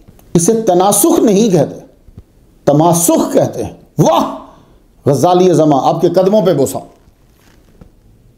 کہ تو اس کو تناسخ کہہ رہا ہے، یہ تماسخ ہے، اور جو تو نے دوسری دلیل دی ہے وہ یہاں سے تعلق ہی نہیں رکھتی، وہ معاد ہے، برزخ کا حال ہے، زمین کا واقع نہیں ہے، اور تم لوگ تو مانتے نہیں ہو اس چیز کو۔ اٹھ گیا، بولا اب میں جا رہا ہوں، اگلے سال جواب دوں گا۔ آپ نے فرمایا موت کا کوئی پتہ نہیں، اگلے سال آنے سے پہلے آپ فوت ہو جائیں، تو آپ مجھے بتاتے جائیں کہ آپ کس جانور کی شکل میں آئیں گے تاکہ آپ سے ملاقات کر سکیں۔ اس بات سے وہ خود بھی بڑا محظوظ ہوا، اور جاتے ہوئے آپ کو گھڑی جو ہے وہ انعام دے کر گیا۔ حضور صلی اللہ علیہ وآلہ وسلم کا جسد انور جس جگہ ہے وہ کائنات میں افضل جگہ ہے۔ سنتے جائیے، یہ مقررین کو بڑا فائدہ دیں گے۔ غزالی زماں نے 3 حج کیے ہیں۔ پہلا حج 1938 میں 25 سال کی عمر میں کیا، اور آخری حج 1982 میں کیا۔ آپ رات کے وقت طواف کرتے، دن کو سورج ہوتا ہے، کہیں کعبہ کے عکس پہ پاؤں نہ آ جائے، سائے پہ پاؤں نہ آ جائے۔ آپ مدینہ شریف روضہ اطہر کی طرف منہ کر کے دعا مانگ رہے تھے، نجدی پیراداروں نے منع کیا اور کہا کہ کعبہ کی طرف منہ کرو پھر دعا مانگو۔ یہ شروع کی بات ہے، اب تو کوئی سختی نہیں ہے، بلکہ دبئی کا کنگ آیا تھا تو وہ حضور صلی اللہ علیہ وسلم کے روزہ کی طرف منہ کر کے یوں ہاتھ اٹھا کے دعا مانگ رہا تھا۔ وہ امیر آدمی تھا، کسی نے منع نہیں کیا۔ آج کل تو بڑی آسانی ہو چکی ہے، ان نرمیوں سے لگتا ہے کہ کسی ایجنڈے پہ کام کر رہے تھے، قرآن و حدیث کا مسئلہ ہوتا تو چھوٹ اور نرمی اختیار نہ کرتے۔ جب غزالی زماں نے منہ کعبہ کی طرف نہ کیا تو گرفتار کر کے قاضی کی عدالت میں پیش کر دیا۔ وہ بولا کیا تم روزہ اطہر کو کعبہ سے افضل سمجھتے ہو؟ آپ نے فرمایا عرش سے بھی افضل سمجھتا ہوں۔ اس نے پوچھا دلیل؟ تو غزالی زماں نے فرمایا کہ اللہ کا فرمان ہے قرآن مجید میں لئن شکرتم لازیدنکم، اگر تم شکر ادا کرو تو میں ضرور بر ضرور تمہیں اور دوں گا۔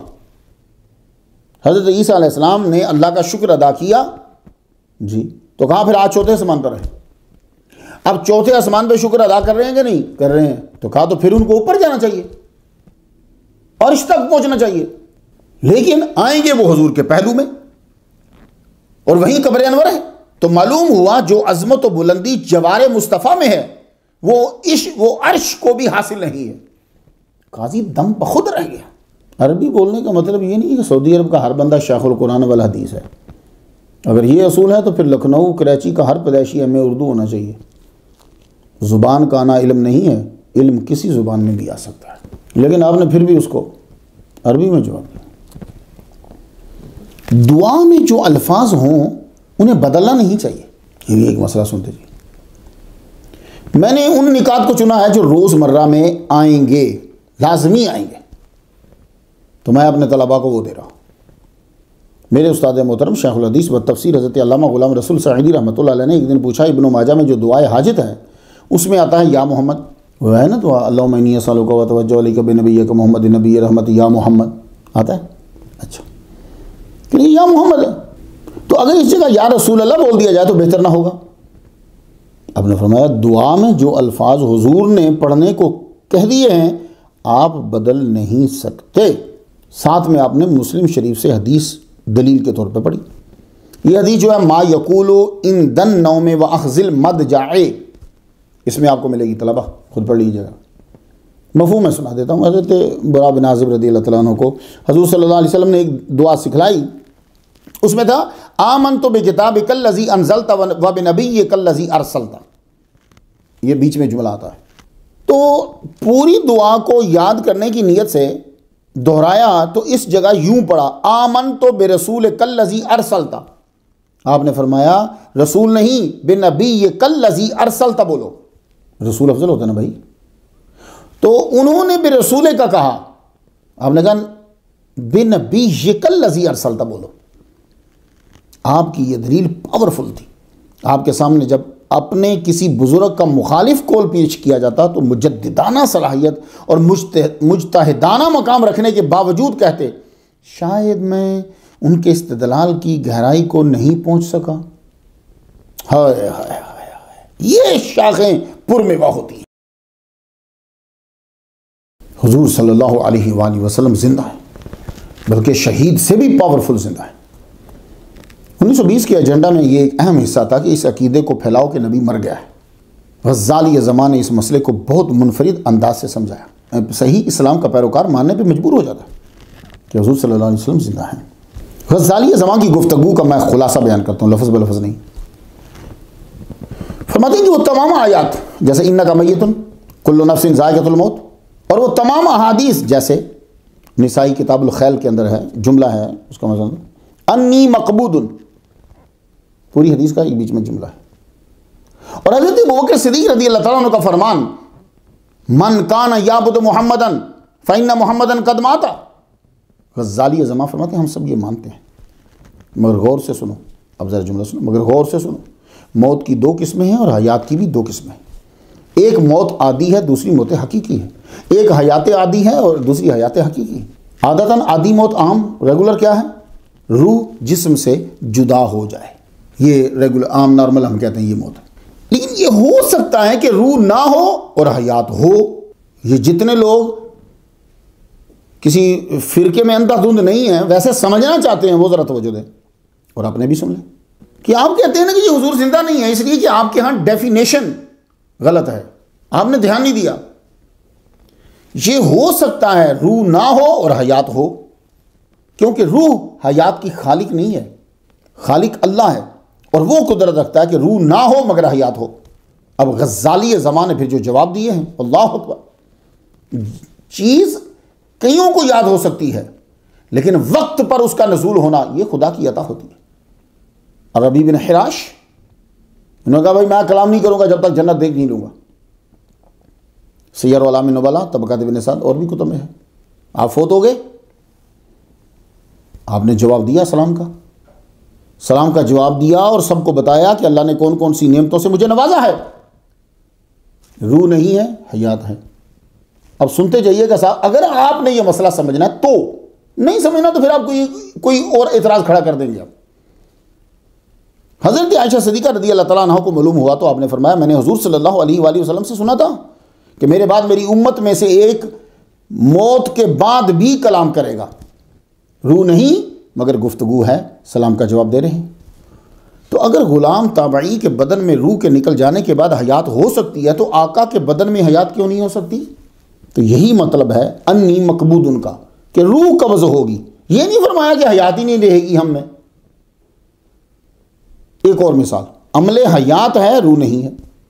ابو جہل نے جب کنکرز اٹھائے تھے تو اب آگے کہتا ہے کہ بتاؤ میری مٹھی میں جو ہے وہ کیا ہے؟ اب جواب سنیے گا، حضور صلی اللہ علیہ وآلہ وسلم نے فرمایا کہ تیری مٹھی میں 11 کنکرز ہیں، اب خود سن لے کہ وہ میرے بارے میں کیا کہتے ہیں۔ غیب بھی بتا دیا، اختیار کا سبب، خود ان سے سن کے وہ میرے بارے میں کیا کہتے ہیں۔ ان کنکرز نے جو اس کے ہاتھ میں تھے سرکار صلی اللہ علیہ وآلہ وسلم کی رسالت کی گواہی دی، تو روح نہیں ہے پر حیات ہے۔ یہ ہیں غزالی زمان، روح نہیں ہے پر حیات ہے۔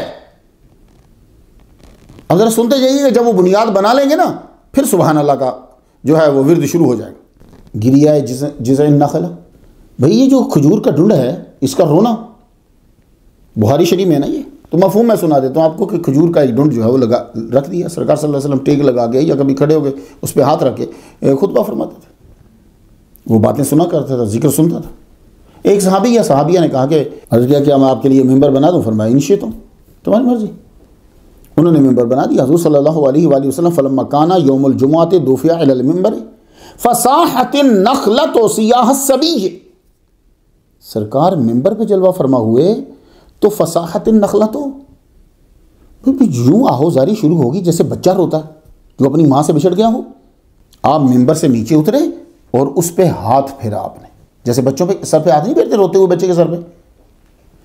اس میں نہ تو روح حیوانی تھی نہ انسانی، حتیٰ کہ روح نباتاتی بھی نہیں تھی، مگر عمل حیات تھی۔ رویا بچوں کی طرح بلک بلک کے رویا، شارح بخاری امام قسطلانی رحمۃ اللہ فرماتے ہیں کہ اللہ اس بات پہ قادر ہے کہ روح کے بغیر بھی بدن میں حیات پیدا کر دے. تو یہ جواب عام تھا.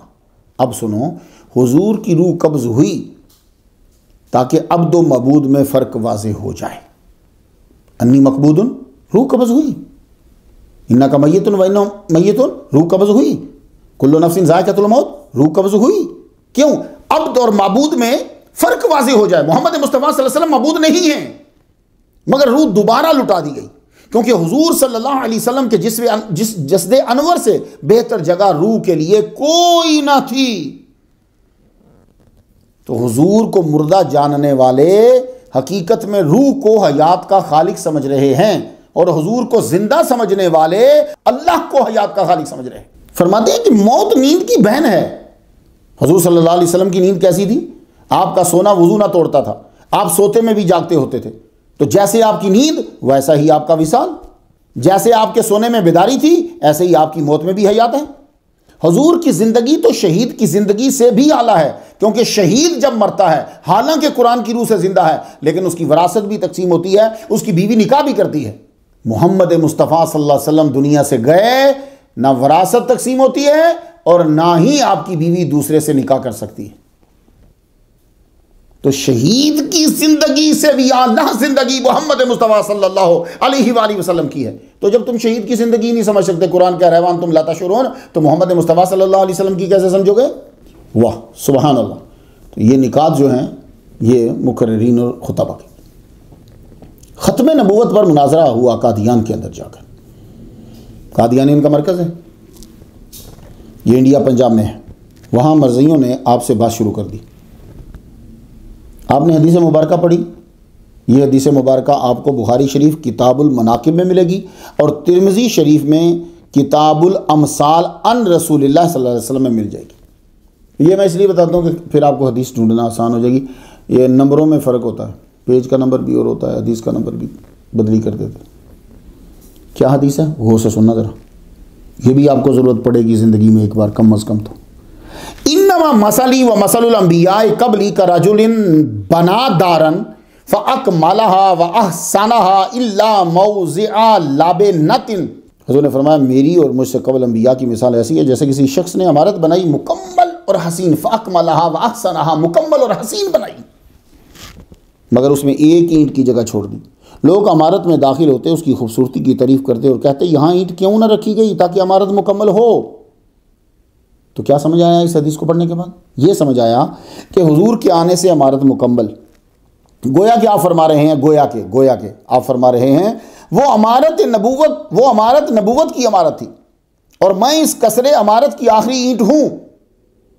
تو غزالی زمان نے پوچھا ان کے مربی سے، کسرے نبوت میں تو فقط ایک اینٹ کی جگہ باقی تھی، حضور نے آ کے مکمل کر دی، مرزا قادیانی کو اب کہاں ڈالو گے؟ ان میں سے ایک بولا، جس کے پاس علم ہوتا ہے نا تو وہ پھر بھی تھوڑا سا چپ ہو جاتا ہے، جس کے پاس جہالت ہوتی ہے نا وہ بڑا جلدی بولتا ہے. ان میں سے ایک بولا عمارت میں پلستر بھی تو ہوتا ہے، مرزا عمارت کا پلستر ہے. علامہ کاظمی صاحب نے فرمایا حدیث میں آیا فاکملها، وہ مکمل عمارت تھی. آپ کے یہاں پلستر کے بغیر عمارت مکمل ہو جاتی ہے؟ چپ. ساتھ ہی دوسرا بولا نہیں وہ جی عمارت میں رنگ و روغن تو ہوتا ہے نا، تو مرزا قادیانی عمارت کا رنگ و روغن ہے. آپ نے فرمایا حدیث میں ہے وَأَحْسَنَهَا، بنانے والے نے اس کی خوب آرائش کی، حسین بنایا. سارے چپ. آپ نے بھی تو کئی بار یہ حدیث پڑھی ہوگی، میں نے بھی پڑھی ہے، لیکن فَأَكْمَلَهَا وَأَحْسَنَهَا اس دور میں اس نقطے کی طرف چلے جانا کمال ہے. آپ کو حدیث بھی آتی تھی اور چھپے ہوئے نکات بھی آپ پہ آشکار ہوتے تھے. مزید تفصیل آپ نے اس ٹاپک پہ پڑھنی ہو تو میرا 180 نمبر لیکچر اور میرا 181 نمبر لیکچر سن لیجیے. دور و نزدیک سے سننا صرف اللہ کی شان ہے. یہ فرقہ وارائیت پھیلانے والوں نے اس کو اشتہار چھاپ کر عام کیا. چونکہ ایجنڈا یہ تھا کہ جو سلطنت عثمانیہ عقائد رکھتی تھی اسے غلط کہنا ہے. چونکہ سلطنت عثمانیہ کا عقیدہ تھا کہ حضور صلی اللہ علیہ وآلہ وسلم درود و سلام جو ہے وہ سنتے ہیں، ہمارا بھی عقیدہ سنتے ہیں. اگر ان کی قبر پہ مقرر فرشتہ جو ہے وہ سنتا ہے تو حضور بھی سنتے ہیں، کیونکہ بخاری شریف کی حدیث ہے. خلاصہ میں آپ کو بتا دوں، حدیث جا کے پڑھ لیجیے، بڑی مشہور حدیث ہے. نفل پڑھ پڑھ کے بندہ میرے قریب ہو جاتا، میں اس کے کان بن جاتا ہوں، پھر اسے سنتا ہے۔ تو اب اتنا بتا دیجئے کہ یہ مقام اس کو مسلسل عبادت کے بعد ملا ہے، یہ نہیں کہ وہ عبادت کرنے لگ جاتا ہے، اچھی چیزیں سننے لگ جاتا ہے، نہ یہ نہیں گانے سن کے، گالیاں سن کے اللہ اس کے کان بن جاتے ہیں، نہیں، مسلسل وہ عبادت کر رہا ہے، اور وہ بھی نفلی۔ فرائض کا تو وہ ہے ہی پکا، مسلسل عبادت کے بعد ملا، وہ بھی فرائض کی تکمیل اور نوافل کی کثرت سے۔ تو جس کے کان کی طاقت اللہ بنتا ہے، اب آپ ہی بتا دیجیے وہ دور سے سننے لگ گیا ہے کہ نہیں؟ آپ بھی بتا دیجیے نا، ویسے نہ کریں گے، اعتراض بس کرتے جائیں۔ مولانا دوست محمد صاحب نے اشتہار چھاپ دیا، دور و نزدیک سے سننا صرف اللہ کی شان ہے، کوئی نہیں سن سکتا، کسی کو بھی پکارو۔ غزالی زمان کی ملاقات ٹرین کے اندر محمد علی جلندری صاحب سے ہوئی۔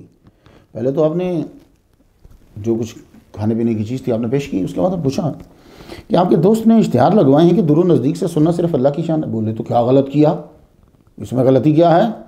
آپ نے پوچھا اللہ سے بھی کوئی چیز دور ہے؟ قرآن تو پڑھا ہوگا، چلو صرف انسانوں کی بات لے لو، بس باقی کو چھوڑو، بھی انسانوں کی بات لو۔ سورہ قاف آیت نمبر 16، وَلَقَدْ خَلَقْنَا الْإِنسَانَ وَنَعْلَمُ مَا تُوَسْوِسُ بِهِ نَفْسُهُ وَنَحْنُ أَقْرَبُ إِلَيْهِ مِنْ حَبْلِ الْوَرِيدِ۔ ہم نے انسان کو پیدا کیا اور اس کے دل میں جو خیالات اٹھتے ہیں ان سے بھی واقف ہیں، اور ہم اس کی رگے جاں سے بھی زیادہ اس سے قریب ہیں، رگے جاں سے بھی زیادہ اس کے قریب۔ تو انسانوں کی ضرور بات کر لیں، اللہ تو دور ہے ہی نہیں۔ آپ نے فرمایا قرآن کی واضح آیت کی روح سے یہ کہنا کہ دور و نزدیک سے سننا صرف اللہ کی شان ہے، یہ غلط ہے، اللہ دور ہے ہی نہیں۔ مولانا جلندری بولے آپ صحیح ہیں، میری تو توجہ ہی نہیں گئی۔ مسلمانوں، علماء کو پڑھا کرو۔ وضو کے اندر پہلے پاؤں دھونا عقلاً اور نقلاً دونوں طرح سے غلط ہے۔ غزالی زمان جامع مسجد شاداب کالونی میں درس دے رہے تھے، ایک صاحب نے کہا وضو میں پاؤں پہلے دھونے چاہیے کیونکہ وہ زیادہ گندے ہوتے ہیں۔ کچھ لوگ اعتراض بڑے ٹاپ کے بنا کے لاتے ہیں۔ آپ نے فرمایا قرآن مجید میں پاؤں کی ترتیب آخر میں ہے۔ اے ایمان والو، جب تم نماز کا ارادہ کرو وضو نہ ہو تو دھو لو اپنے چہرے، اپنے ہاتھ کونیوں سمیت، اور مسح کرو سروں کا، اور دھو پاؤں ٹخنوں تک۔ اور عقلاً بھی ہاتھ پہلے دھونے چاہیے اور پاؤں بعد میں۔ کیوں؟ غور سے سنیے گا۔ کہنے لگے کہ پانی اس وقت پلیت ہوتا ہے جب کوئی پلیت چیز اس میں شامل ہو کر اس کا رنگ بدل دے، ذائقہ بدل دے، یا خوشبو بدل دے۔ رنگ ٹھیک ہے کہ نہیں ہاتھ میں پانی لینے سے معلوم ہو جائے گا، یوں پانی لے کے پھر دھوتا تو ہاتھ میں پانی لینے سے معلوم۔ ذائقہ ٹھیک ہے کہ نہیں کلی پہ پتہ چل جائے گا ذائقہ ٹھیک ہے کہ نہیں۔ خوشبو ٹھیک ہے کہ نہیں ناک میں ڈالتے ہی پتہ چل جائے گا خوشبو ٹھیک ہے کہ نہیں۔ تو پانی کلیئر ہو جائے گا صرف سنن پر، یہاں کلیئر ہو گیا، اب فرض پہلا شروع ہو گیا چہرے کو دھونا۔ تو وضو میں پہلے پاؤں دھونا عقلاً نقلاً دونوں طرح غلط ہے، پہلے ہاتھ دھو۔ تو پچھلے 100 سال کے ایجنڈے میں یہ شامل ہے اسلامی شخصیات کی توہین کی جائے۔ اس کام کے لیے بہت سے اسکالرز ہائر کیے ہوئے ہیں۔ حضور کو مثل قرار دینا، صحاب کی غلطیوں کی تشہیر کرنا، یہ اسی ایجنڈے کا حصہ تھا۔ تو ایک مرتبہ اللہ وسایہ نے تقریر کرتے ہوئے کہا حضور کو اختیار تھا تو بی بی عائشہ کی آرزو پوری کر دیتے، ان کو بچے کی بڑی آرزو تھی، حضور انہیں بچہ دے دیتے۔ ولیوں کی توہین کرتے کرتے کرتے کرتے حضور کی توہین تک پہنچ گئے۔ مسلمانوں تم خوش نصیب ہو، تمہیں ادب سکھایا گیا ولیوں کا۔ یہ دیکھ لو بدتمیزی، یہ ولی سے شروع ہوئے تھے نا، حضور تک چلے گئے۔ غزالی زمان کو خبر ہوئی تو آپ نے جواب دیا۔ پھر کہنے لگے سورہ احزاب کی آیت نمبر 28 پہ اللہ فرماتا ہے یا ایھا النبی قل لازواجک ان کنتن تردن الحیاۃ الدنیا وزینتها فتعالینا امتعکن واسرحکن سراحا جمیلا۔ اے نبی اپنی بیویوں سے کہہ دو اگر تمہیں دنیا کی زندگی اور اس کی زینت مطلوب ہے تو آؤ تمہیں مال دے کر اچھی طرح الگ کر دوں۔ پھر بتایا کہ قرآن ہی بتلاتا ہے کہ دنیا کی زینت کیا ہے، یعنی قرآن کی تفسیر قرآن سے ہو رہی کہ دنیا کی زینت کیا ہے۔ سورۃ الکہف کی آیت نمبر 46 المال والبنون زینت الحیات الدنیا، دولت اور بچے یہ کیا ہیں؟ یہ دنیا کی زینت۔ تو اس آیت کے بعد حضور صلی اللہ علیہ وآلہ وسلم نے ازواج کو پیغام سنایا. سب سے پہلے بی بی عائشہ صدیقہ رضی اللہ تعالیٰ عنہا کو جا کے پیغام سنایا کہ تم دنیا کی زینت چاہتی ہو یا اللہ اور اس کے رسول. تو بخاری شریف میں آپ نے کہا مجھے اللہ اور اس کا رسول اور آخرت چاہیے. تو آپ نے دنیا کی زینت کو خود ٹھکرا دیا. اگر اس وقت وہ دنیا کی زینت مانگتی تو محمد مصطفیٰ کہہ رہے ہیں کہ میں تمہیں دیتا ہوں. اللہ اکبر. بی بی عائشہ صدیقہ نے کہا میں آپ ہی کو چاہتی ہوں لیکن کسی اور کو بھی بتائیے گا نہیں. اللہ اکبر. 133 نمبر لیکچر پہ میں ڈیٹیل بیان کرایا. اب اللہ وسایا کا اعتراض غلط ہے. دیکھ لی نظر آپ نے. تو یہ واقعات جو آپ یاد کریں گے نا طلباء اور مقررین، یہ آپ کو پھر رستہ دکھائیں گے کہ کس طرح نکات بنائے جاتے ہیں.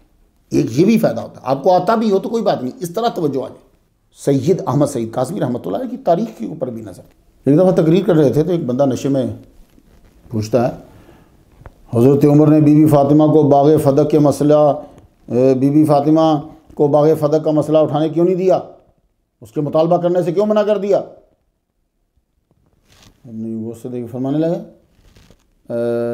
پہلے تو یہ بتا کہ حضرت عمر رضی اللہ تعالیٰ عنہ کے دور حکومت میں بی بی فاطمہ زندہ تھیں.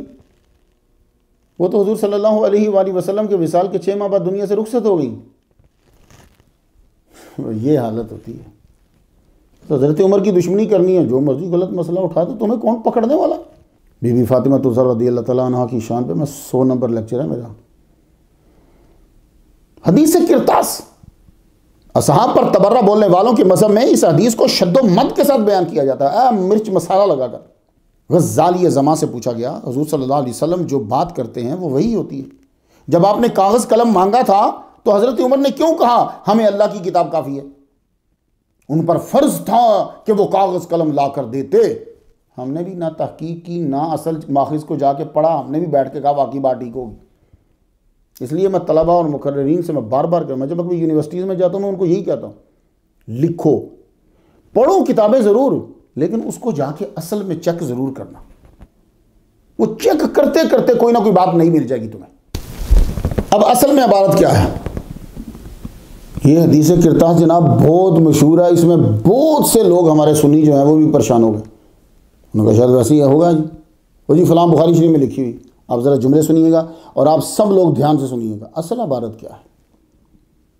مسلم شریف کتاب الوصیہ ایتونی اکتب لکم کتابن لا تدلوا بعدی.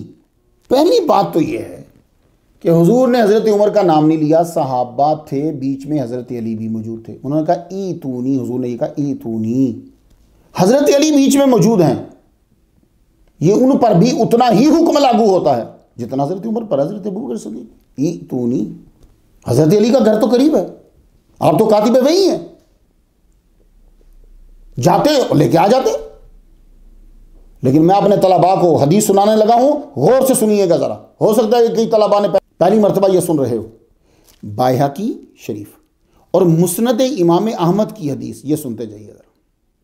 مسند علی ابن ابی طالب کے اندر مل جائے گی آپ کو. ٹھیک ہے، مسند امام احمد نکالیں گے نا تو مسند علی ابن ابی طالب. میں بائہقی شریف سے پڑھتا ہوں کہ حضرت علی سے روایت ہے کننا عند رسول اللہ صلی اللہ علیہ وسلم فامرنی ان آتیہو بطبقن یکتب فیہ مالا تدل. حضرت علی کہہ رہے ہیں کہ ہم رسول اللہ کے پاس تھے، فامرانی، انہوں نے مجھے حکم دیا کہ جاؤ جا کے طبق کاغذ لے کر میں تمہیں لکھ دوں کہ پھر بعد میں امت جو ہے وہ گمراہ نہ ہو. قال فخشیت ان یموت قبل ان یاتیہ الکتاب. میں ڈر گیا کہ سرکار صلی اللہ علیہ وآلہ وسلم تشریف ہی نہ لے جائیں میرے کاغذ لانے سے پہلے. فقلت یا رسول اللہ، میں نے کہا یا رسول اللہ انی احفظو. کوئی بات سمجھ میں ہے آپ کیا؟ کتنا بڑا کھلواڑ ہو رہا ہے ہمارے ساتھ. اگر ایک ہی حدیث مانی جائے تو پھر بھی سب کو آرڈر ہے، بیچ میں علی موجود تھے. مسند علی ابن ابی طالب میں ہے کہ علی کہہ رہے ہیں کہ مجھے حکم دیا کہ جاؤ لے کر آؤ. حضرت علی فرما رہے ہیں میں نہیں گیا لایا. تو حضرت عمر کا تو بھئی نام ہی نہیں ہے، ان کے بارے میں تو حدیث ہی نہیں ہے کہ حضرت عمر کو کہا ہو کہ جاؤ تم لے کر آؤ. حضرت علی کو تو حدیث موجود ہے کہ کہا جاؤ جا کے لے کر آؤ.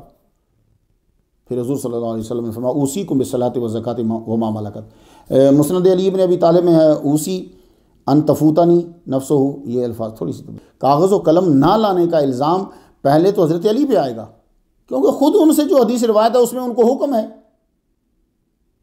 تو اکثر ایسا دیکھا گیا ہے کہ صحابہ پر تبرہ بولنے والے صحابہ کی دشمنی میں حضرت علی کی بھی عزت کو پائمال کر دیتے۔ طلبہ کچھ سمجھ آئی آپ کو بات کی؟ اشاعت حدیث میں اسے بھی سمجھ کر لیجیے کہ پہلی بات تو یہ ہے کہ جو مسلم شریف میں ہے کسی کا نام ہی نہیں ہے، سب کو آرڈر ہے۔ پھر مسند علی ابن ابی طالب میں جو حدیث ہے اس میں خاص حضرت علی کو حکم ہے اور وہ نہیں لا رہے۔ تو غزالی زمان نے فرمایا جو اصل بات تھی اس کی طرف کسی کا دھیان نہیں گیا۔ حضور صلی اللہ علیہ وسلم نے اپنے صحابہ کا امتحان لیا ہے آخری لمحات میں کہ وہ ان کو اندازاً 23 سال قرآن سکھلایا، وہ قرآن جس میں ہے الیوم اکملت لکم دینکم، تمہارا دین مکمل ہوا، میں دنیا سے جا رہا ہوں، یہ کس مقام تک ہیں یہ چیک کرنا چاہتے ہیں، کیا یہ میرے جانے کے بعد مسائل حل کر پائیں گے؟ یہ جاننے کے لیے فرمایا کہ کاغذ قلم لاؤ، تمہیں ایسا نوشتہ لکھ دوں جو میرے بعد تمہیں گمراہی سے بچائے۔ تو وہ شخص سب صحابہ کی نمائندگی کرتا ہوا بولا جس کی زبان پہ رحمان کا فیضان ہے، حضرت عمر۔ تو حضرت عمر نے الیوم اکملت لکم دینکم کی روشنی کے اندر عرض کی گمراہی سے بچنے کے لیے آپ کی زبان سے اللہ نے قرآن ہمیں عطا کر دیا ہے، وہ ہمارے لیے کافی ہے۔ حضور چپ ہو گئے، صحابہ امتحان میں کامیاب ہو۔ یہ سننا تھا کہ حضور نے کوئی مزید حکم نہیں دیا۔ حضرت علی سمیت سب صحابہ نے خاموش رہ کر حضرت عمر کے قول کی تصدیق کر دی۔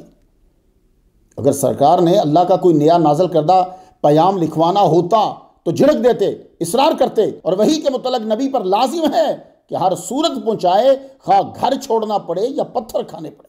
تو نبی نے پیام نہ پہنچا کر اللہ کے پیام پہنچانے میں پہلو تہی کی، اس کا مطلب ہوا تمہارے نزدیک۔ چلے تھے حضرت عمر کو غیر مسلم قرار دینے، خود حضور کی رسالت کے منکر ہو گئے۔ تو حدیث کرتاس کو بنیاد بنا کر حضرت عمر کو پائمال کرنے والا اصل میں محمد مصطفیٰ صلی اللہ علیہ وآلہ وسلم کی تذلیل کرنا چاہتا ہے۔ تو مسلمان یہ ایک پڑھے لکھے غزالی زماں کی تشریح ہے جو خالص سید زادہ ہے، اس سے زیادہ بڑھ کر تمہیں مولا علی سے پیار نہیں ہے۔ ایک مٹھی سے کم ڈھاڑی سنت نہیں، فیشن ہے۔ جو مرضی دلیلیں دے لو، جو مرضی کر لو۔ غزالی زماں سچے عاشق مصطفیٰ تھے۔ آپ سے پوچھا گیا قرآن سے ثابت کریں کہ داڑھی ایک مٹھی سے کم نہیں ہونی چاہیے۔ غزالی زماں نے فرمایا سورہ طٰ کی آیت نمبر 94، قال یبن ام لا تاخذ بلحیتی، ہارون علیہ السلام نے کہا میرے ماں جائے بھائی میری داڑھی نہ پکڑ۔ فرماتے ہیں اگر داڑھی مجوسیوں کی طرح چھوٹی چھوٹی ہوتی تو موسیٰ علیہ السلام کے ہاتھ میں کیسے آتی؟ مولا علی مشکل کشا ہیں تو کربلا میں اپنے بچوں کی مدد کیوں نہیں کی؟ تو جو اپنے بچوں کی مدد نہیں کر سکتا تو ہماری کیا کرے گا؟ دیکھ رہے ہیں آپ، تو فرقہ وریت کون پھیلا رہا ہے؟ جواب دینے والا یہ جو اعتراض بنا بنا کے پھیلا رہا ہے۔ غزالی زمان کو جب پتہ چلا تو آپ نے فرمایا وہ تو چلو مخلوق میں سے ہیں، مولا علی تو مخلوق میں سے ہیں۔ سورہ روم کی آیت نمبر 47 پہ ہے کہ وَقَانَ حَقًّا عَلَيْنَا نَصْرُ الْمُؤْمِنِينَ، ہم پر، اللہ کہتا ہے ہم پر مومنوں کی مدد کرنا لازم ہے، یہ اللہ فرما رہا ہے۔ اب مجھے تم بتاؤ کہ حضرت حمزہ مومن ہے کہ نہیں؟ ان کے ساتھ جو احد میں شہید ہوئے مومن ہیں کہ نہیں؟ تو سارے شہید ہو گئے تو اللہ نے کیوں نہیں مدد کی؟ وہ تو کہہ رہے ہم پر لازم ہے۔ کیسا جکڑ بند دیا، اس کو کہتے ہیں غزالی زماں۔ بھائی وہ کہہ رہا ہے کہ مجھ پر لازم ہے علینا۔ اچھا چلو مولا علی کو تو رہنے دو، امام حسین مومن ہے کہ نہیں؟ بھائی جنتی نوجوانوں کے سردار ہیں نا، مومن ہوئے، تو پھر اللہ تو کہہ رہا ہے کہ وَقَانَ حَقًّا عَلَيْنَا نَصْرُ الْمُؤْمِنِينَ، تو اس نے کیوں نہیں کربلا میں مدد کی؟ اللہ تو مشکل کشا ہے نا، تو کیا کہو گے؟ وعدہ کر کے مدد نہیں کی، تو توہین کرنے لگے تھے مولا علی کی، اب توہین ان کو اللہ کی کرنی پڑے گی۔ مسلمانوں خوش نصیب ہو تمہیں اعلیٰ حضرت ملے، خوش نصیب ہو تمہیں غزالی زماں جیسے عالم ملے جنہوں نے تمہیں شروع پہ ہی روک دیا، کہیں ایسا نہ ہو کہ تمہیں تب خبر ہو جب تم دوزخ میں گر جاؤ۔ ولی کی دشمنی کہاں تک لے گئی ان کو، صحابہ کی دشمنی کہاں تک لے گئی ان کو، ایمان ہی ضائع کروا دی۔ تو فرماتے ہیں اللہ کے بندو شہید ہو جانا نصرت کے خلاف نہیں ہے، مدد کے خلاف نہیں ہے، یہ کم نصرت ہے۔ موت ان کو ڈرا نہ سکی، قدموں کو ہلا نہ سکی، یہ اللہ کی ہی مدد ہے۔ تم خود ہی بچے کو پہلا روزہ رکھواتے ہو، بھوکا پیاسا رکھتے ہو، اسکول بھی چھوڑ کے آتے ہو کہ تمہارے بچے روزہ رکھ کے اسکول جاتے ہیں، وہ بیچارہ گرمی میں پیاسا آتا، پھر تسلیاں دیتے ہو، تسلی دے دے دے دے کہ غروب آفتاب تک لے جاتے ہو، افطاری تک لے جاتے ہو. یہ مدد ہی تو ہے. کامیابی تک مشکلات پہ ثابت قدم رکھنا بھی مدد ہی ہوتا ہے. یعنی مشکلات، کامیابی تک مشکلات پہ ثابت قدم رکھنا یہ مدد ہے. پھر ایک اور مسئلہ، نبی ہماری طرح بشر ہے. یہ ایک حصہ تھا ایجنڈے کا، ایک ایسا گھٹیا حصہ ہے ایجنڈے کا کہ کسی اور مذہب میں ہے ہی نہیں ہے. کوئی بھی اپنے بڑے کو اپنی طرح بشر مثل نہیں کہتا. یہ صرف عقیدہ ہے مشرکین کا اور کفار کا، ان کے علاوہ کسی باطل مذہب میں بھی نہیں ہے.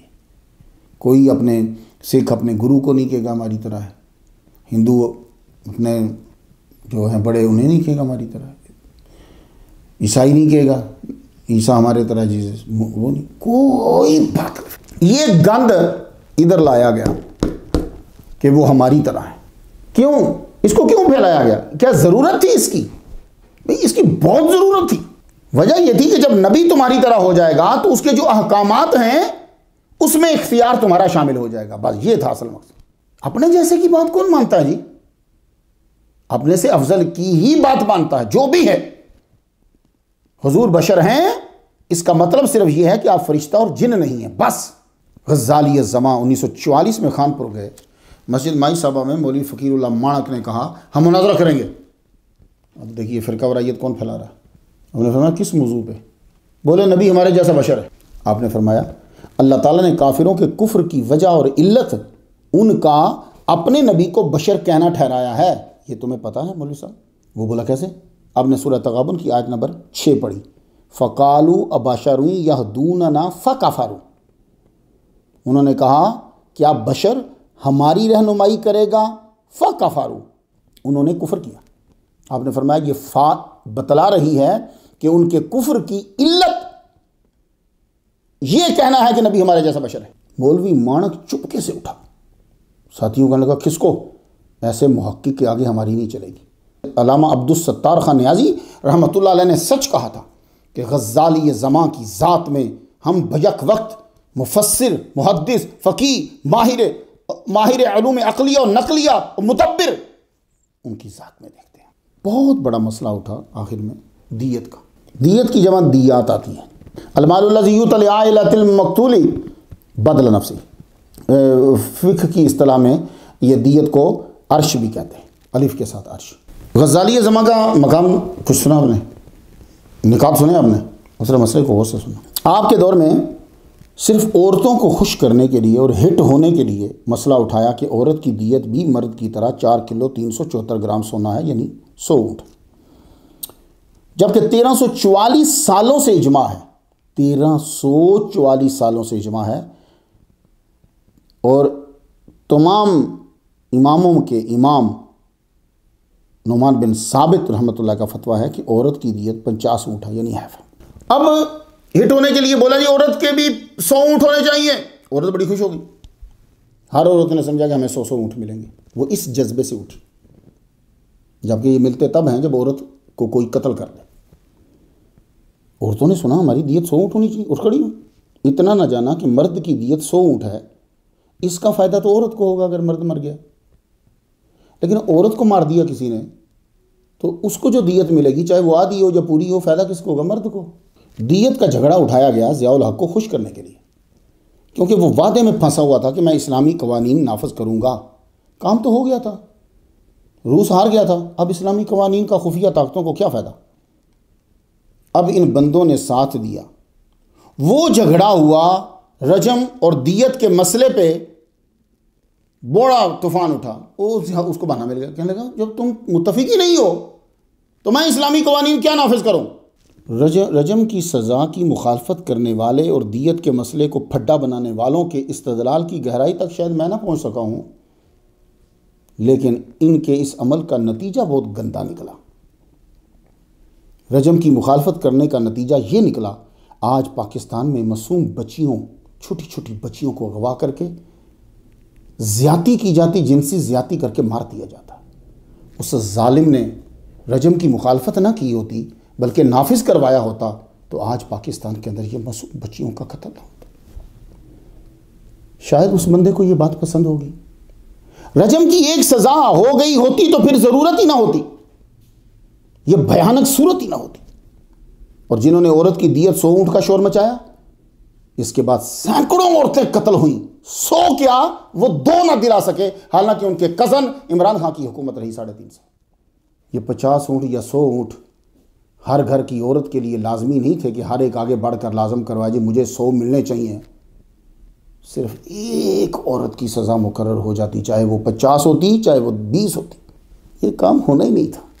مسلمانوں سزائیں نافذ ہو جائیں تو جرم ہی بند ہو جاتے ہیں۔ دیت تو قتل خطا پہ ہوتی ہے، یہاں سر عام دانستہ قتل کی سزا نہیں مل رہی۔ کاش کہ رجم کی مخالفت کرنے والا نافذ کرنے میں کوشش کرتا، اور 50 سے 100 کروانے والا نافذ کرانے میں کوشش کرتا، نہ بچی اغوا ہوتی نہ قتل ہوتی۔ غزالی زماں علامہ سعید احمد کاظمی شاہ رحمۃ اللہ نے فرمایا، عورت کو خطاً قتل کیا تو دیت 50 اونٹ ہے۔ اس مسئلے کو نہ اٹھاؤ، بندہ خطاً قتل ہو تو عورت پہ بھار پڑ گیا، 100 اونٹ دو۔ عورت خطاً قتل ہوئی، بھار بندے پہ پڑا ہے، طاقتور ہے، 50 اونٹ دو۔ اور اگر عمدن قتل کیا پھانسی پہ چڑھا دو۔ یہ بات ہو رہی ہے خطاً کی، ٹھیک ہے؟ آپ کو صرف اتنا بتائے گا عورت کو قتل کیا تو 50 دے دی، بندے کو نہیں، یہ جو ہے یہ خطاً قتل کے اوپر ہے۔ غزالی زماں کے مخالفین نے جتنے دلائل دیے وہ سب وکیلانہ تھے۔ اس مسئلے کے اندر سب کے دلائل وکیلانہ، یعنی عقل کا استعمال کر کے لفظ بنانا۔ غزالی زماں نے جواب دیا، میں آپ کو اس کا خلاصہ سناتا ہوں، یہ بات طلباء کے لیے ہے، وہ انہی کو یہ مزہ دے گی، ان کی زندگی میں اس نے لازمی ایک مرتبہ آنا ہے۔ غزالی زماں نے فرمایا کہ نصف دیت کا حکم قرآن و حدیث کی روح کے عین مطابق ہے۔ قرآن مجید میں وجوب دیت تو ثابت ہے، مقدار کتنی ہے یہ واضح نہیں ہے، تو مقدار دیت کو حدیث کی روشنی میں معلوم کیا جائے گا۔ علماء اپنی مرضی سے دیت کی مقدار کو مقرر نہیں کر سکتے۔ مرد خطاً قتل ہو تو دیت 100 اونٹ ہے، نسائی شریف، ابو داؤد شریف، سنن الکبریٰ 8ویں جلد صفحہ 177، اور حدیث نمبر 16305 ہے۔ معاذ بن جبل سے روایت ہے کہ قال رسول اللہ صلی اللہ علیہ وسلم دیت المرأۃ علی النصف من دیت الرجل، چونکہ یہ ایک واضح نص تھی، دیت المرأۃ علی النصف، وہ نصف ہے مرد کی دیت سے، یہ ایک واضح نص ہے، تو اب لمحات اور صلاحیات لگا دی اس کے اوپر کہ اس میں کوئی نہ کوئی نقص نکالو۔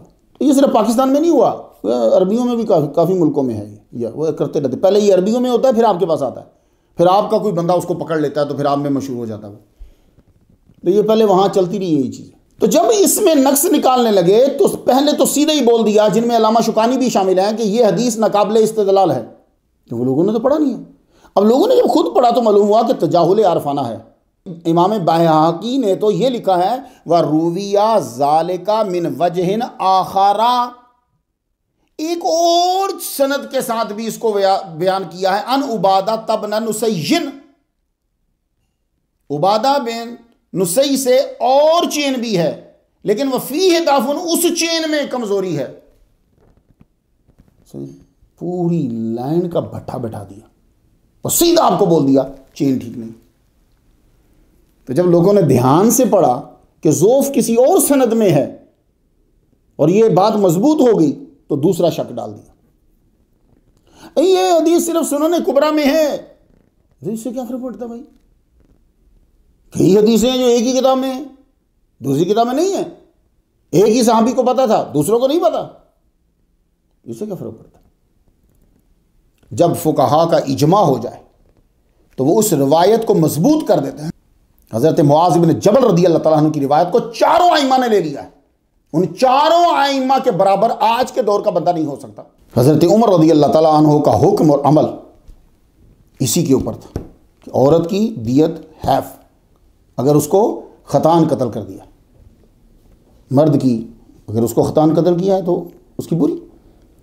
سنن الکبریٰ 8ویں جلد، حضرت عمر رضی اللہ تعالیٰ نے کہا، حضرت عمر رضی اللہ تعالیٰ انہوں نے شہر والوں پہ 1000 دینار یا 12000 درہم، دینار سونے کا ہوتا ہے، درہم چاندی کا ہوتا ہے، 12000 دراہم دیت مقرر کی، اور آزاد شہری مسلمہ عورت کے لیے 500 دینار یا 6000 درہم۔ تو آپ نے عورت کی دیت کتنی مقرر کی؟ آدھی۔ اب کدھر گئی وہ حدیث کے ان الرحمن ینطق علی لسان عمر؟ یہ ہے مسئلہ ہٹ ہونے کے لیے، پھر بندہ ساری دلیلیں چھوڑ دیتا۔ امام اعظم کے نزدیک عورت کی دیت نصف ہے جس کو خطاً کسی نے قتل کر دی، احمد نہیں خطاً۔ امام محمد حسن شیبانی فرماتے ہیں 189 ہجری میں وصال ہوا ان کا، 189 ہجری، یہ کون سی ہے 1444، 189 ہجری میں امام اعظم نے فرمایا عورت کی تمام دیتیں دیات جراحات میں ہوں یا جان میں مرد کی دیت سے نصف ہے۔ کتاب کا نام کیا؟ الحجت، طلبہ لکھ دیے جائے گا، خود پڑھیے گا، الحجت علی اہل المدینہ، 4 جلد صفحہ 268۔ جمیع جراحہا و نفسہا علی النصف من عقل الرجل فی جمیع الاشیاء۔ عقل الرجل، عقل دیت کو کہتے ہیں، طلبہ یہ بھی یاد رکھیے گا، دیت کو عقل بھی کہتے ہیں۔ ان کی دلیل مولا علی سے روایت ہے، المبسوط میں ہے، جان اور اعضاء میں عورت کی دیت مرد کی دیت کا نصف ہے۔ امام مالک کے نزدیک بھی دیت عورت کی نصف ہے۔ امام مالک کا وصال کب ہوا ہے؟ 179 ہجری میں ہوا ہے۔ یہ کون سی جاری ہے؟ 1444۔ 179 میں انہوں نے یہ کہا ہے۔ اس وقت قرآن پڑھنے والے زیادہ تھے، اس وقت یہ نہیں ہوتا تھا کہ فوج کو خوش کرنا ہے یا اس کو خوش کرنا ہے۔ 179 کی بات کر رہا۔ تو یہ امام مالک تو وہ تھے کہ جن کے سامنے گورنر بھی ہاتھ باندھ کے کھڑا رہتا تھا۔ تو 1265 سال پہلے انہوں نے کہا کانا عقلھا فی ذالک النصف من عقل الرجل۔ تو میں نے آپ کو بتایا نا، عقل دیت کو کہتے ہیں۔ موطا امام مالک باب عقل المرأۃ، حدیث نمبر 2472۔ امام مالک نے کیا فرمایا؟ اب قاضی ابن رشد مالکی نے وضاحت کر دی کہ اما دیت المرأۃ فإنہم اتفقوا علی انہا علی نصف من دیت الرجل فی النفس فقط۔ اتفقوا علی انہا، اتفقوا قاضی ابن رشد کا۔ امام شافعی کے نزدیک بھی عورت کی دیت حیف ہے۔ کب وصال ہوا آپ کا؟ 204 ہجری میں ہوا۔ آج سے 1240 قمری سال پہلے آپ نے یہ کہا، 1240۔ اور امام شافعی تو عربی کی مہارت رکھتے تھے۔ آپ کا فرمان ذرا سننے کے قابل ہے۔ لم عالم مخالفا من اہل العلم قدیما ولا حدیثا، کہتے ہیں کہ میں نے پرانے اور نئے کسی میں بھی اس بات کا مخالف نہیں دیکھا۔ کس بات کا؟ کہ دیت المرأۃ نصف دیت الرجل وذالک 50 من الابل، کتاب علوم کے اندر، کہ مرد کی جو، عورت کی جو دیت ہے وہ نصف ہے آدمی کی دیت۔ اس میں نے اختلاف نہیں دیکھا۔ یہ امام شافعی کہہ رہا ہے۔ علاء الدین مرداوی حنبلی رحمۃ اللہ علیہ، الانصاف فی معرفت الراجح من الخلاف علی مذہب امام احمد بن حنبل، 10ویں جلد ہے، 63واں صفحہ ہے۔ آپ بھی لکھتے ہیں، وضاحت کر دی کہ ودیت المرأۃ نصف دیت الرجل بلا نزا، ہم نے لفظ بلا نزا بولا، ویصافی جراحہا جراحہ الی ثلث الدیت وہذا المذہب وعلیہ الاصحاب۔ طلبہ یہ حصہ صرف آپ کے لیے ہے، اور سمجھ بھی آپ کو ہی زیادہ آئے گا۔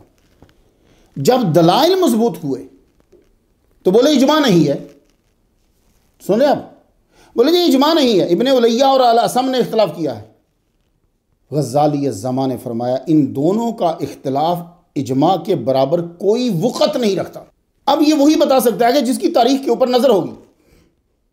لوگوں نے سمجھا کہ ابن علیہ اور الاسم جو ہے بہت بڑے محدث مفکر وہ ہیں، نہیں، یہ دونوں استاد شاگرد معتزلی ہیں، بلکہ گمراہ ہیں۔ حقیقت یہ ہے کہ اسم بھی دو ہیں، ایک اچھا ایک برا۔ جو بڑے محدث ثقہ اور نیک ہیں ان کا نام ہے امام ابو عباس اسم، دوسرا ہے معتزلی ابو بکر اسم، اس کا نام ہے عبد الرحمن بن کیسان، یہ معتزلی تھا۔ علامہ ابن حجر نے لسان المیزان میں فرمایا کہ یہ ابراہیم بن علیہ معتزلی کا شاگرد تھا۔ اس کا امام شافعی رحمہ اللہ سے مناظرہ بھی ہوا تھا، آپ نے فرمایا تھا گمراہ ہے یہ۔ ابو بکر اسم شاگرد ابراہیم بن علیہ، یہ استاد شاگرد معتزلی ثابت ہوئے۔ تو عورت کی نصف دیت کے بارے میں یہ اگر اختلاف کر رہے ہیں اجماع سے تو کوئی وقت نہیں رکھتا۔ یہ کون ہے بھائی؟ ملا علی قاری، شاہ عبدالحق محدث دہلوی جیسے علماء نے جب کہہ دیا کہ اجماع ہے تو پھر منو تو کون ہے بھائی؟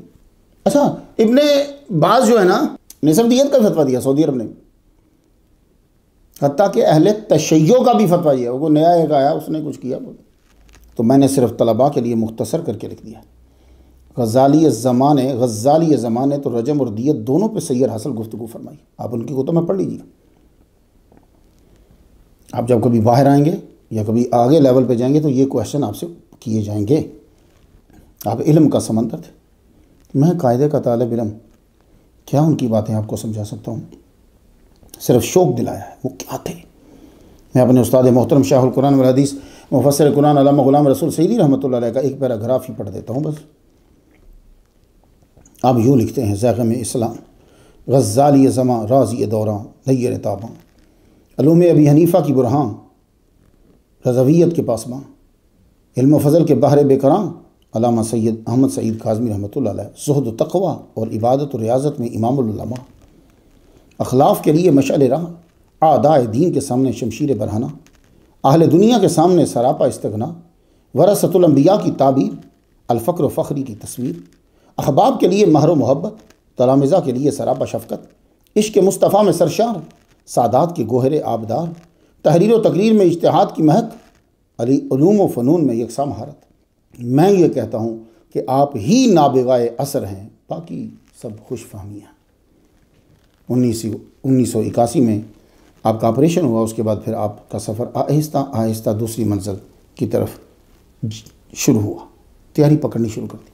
1985 میں جنوری میں طبیعت زیادہ خراب ہوئی، مگر علالت کے باوجود فرائض و سنن کا مکمل خیال ہوتا. جوتا مبارک دائیں طرف سے بچہ پہنا رہا ہے یا بائیں طرف سے؟ اللہ اکبر. 1986 رمضان مبارک آ گیا. علالت کے باوجود جمعہ کی نماز کے لیے گئے تو فرمایا آئندہ جمعہ سے میرا بیٹا حامد سعید کاظمی جو ہے وہ تقریر کرے گا، اور میرے بڑے صاحبزادہ مظہر سعید کاظمی وہ امامت فرمایا کریں گے. میں تم میں ہی ہوں. ہوئے ہوئے ہوئے. لوگوں نے سمجھا کہ شاید ڈیوٹی لگا رہے ہیں، بلکہ آپ تو صرف بتا رہے تھے اگلے جمعے ہم نہیں ہوں گے. 25 رمضان مبارک آپ کے دل کو آرڈر تھا کہ کام بند کر. وہ تمیل کی تیاری کر رہا تھا، ادھر آپ نے بڑے صاحبزادے کو بلایا. وضو تو میرا ہے، مجھے پھر سے تازہ وضو کروا دو. انہوں نے جب باہوں کا سہارا دیا، روح کف سے انسری سے پرواز کر گئی، اور آپ اپنے بڑے بیٹے کی باہوں میں ہی تھے. شمسی سالوں کے مطابق آپ کی عمر 73 سال تھی جب یہ خبر میں نے سنی. اس وقت میں فیصل آباد میں تفسیر اور تجوید کا کورس کرنے گیا ہوا تھا. رات کے وقت خبر ملی کہ غزالی زماں کا وصال ہو گیا. میں نے حضرت کی جامع نعیمیہ میں زیارت کی ہے. اس وقت میں قدوری شریف پڑھتا تھا. جمعرات کو آپ کا جسد انور نماز ظہر کے بعد نماز جنازہ کے لیے لایا گیا. تو جمعرات کو آپ کا جسد انور نماز ظہر کے بعد نماز جنازہ کے لیے لایا گیا. ہجوم کا کچھ نہ پوچھو، ہر آنکھ اشک بار تھی. اسپورٹس گراؤنڈ میں نماز جنازہ آپ کے بڑے صاحبزادہ سید مظہر سعید کاظمی صاحب نے پڑھائی. پاکستان کے ہر شعبہ سے شرکت ہوئی. گورنر پنجاب مخدوم حسین، امام انقلاب شاہ نورانی رحمہ اللہ، میجر جنرل حمید گل، مفتی غلام سرور، مفتی محمد حسین نعیمی رحمۃ اللہ علیہ، علامہ شاہ تراب الحق رحمۃ اللہ علیہ، اور لاکھوں افراد نے شرکت. قومی اسمبلی پنجاب اسمبلی میں فاتح ہوئی. پیر کرم شاہ صاحب نے تقریر کرتے ہوئے کہا کہ غزالی زماں چلے گئے، مگر یاد رکھو جب ولی دنیا میں ہوتا ہے تو 9 حصے اللہ کی طرف اور 1 حصہ دھیان دنیا کی طرف. جب دنیا سے پردہ کرتا ہے ولی کامل تو فرائض اور عبادت تو ہوتی نہیں، پھر 9 حصے مریدین اور تلامذہ کی طرف اور 1 حصہ اللہ کی طرف ہوتا. یہ توجہ ہی ہے کہ میں نے یہ گلدستہ آپ کی نظر کیا، اللہ قبول کرے. یہ ایک بہت بڑا جملہ ہے مفتی احمد یار خان نعیمی رحمۃ اللہ علیہ کا.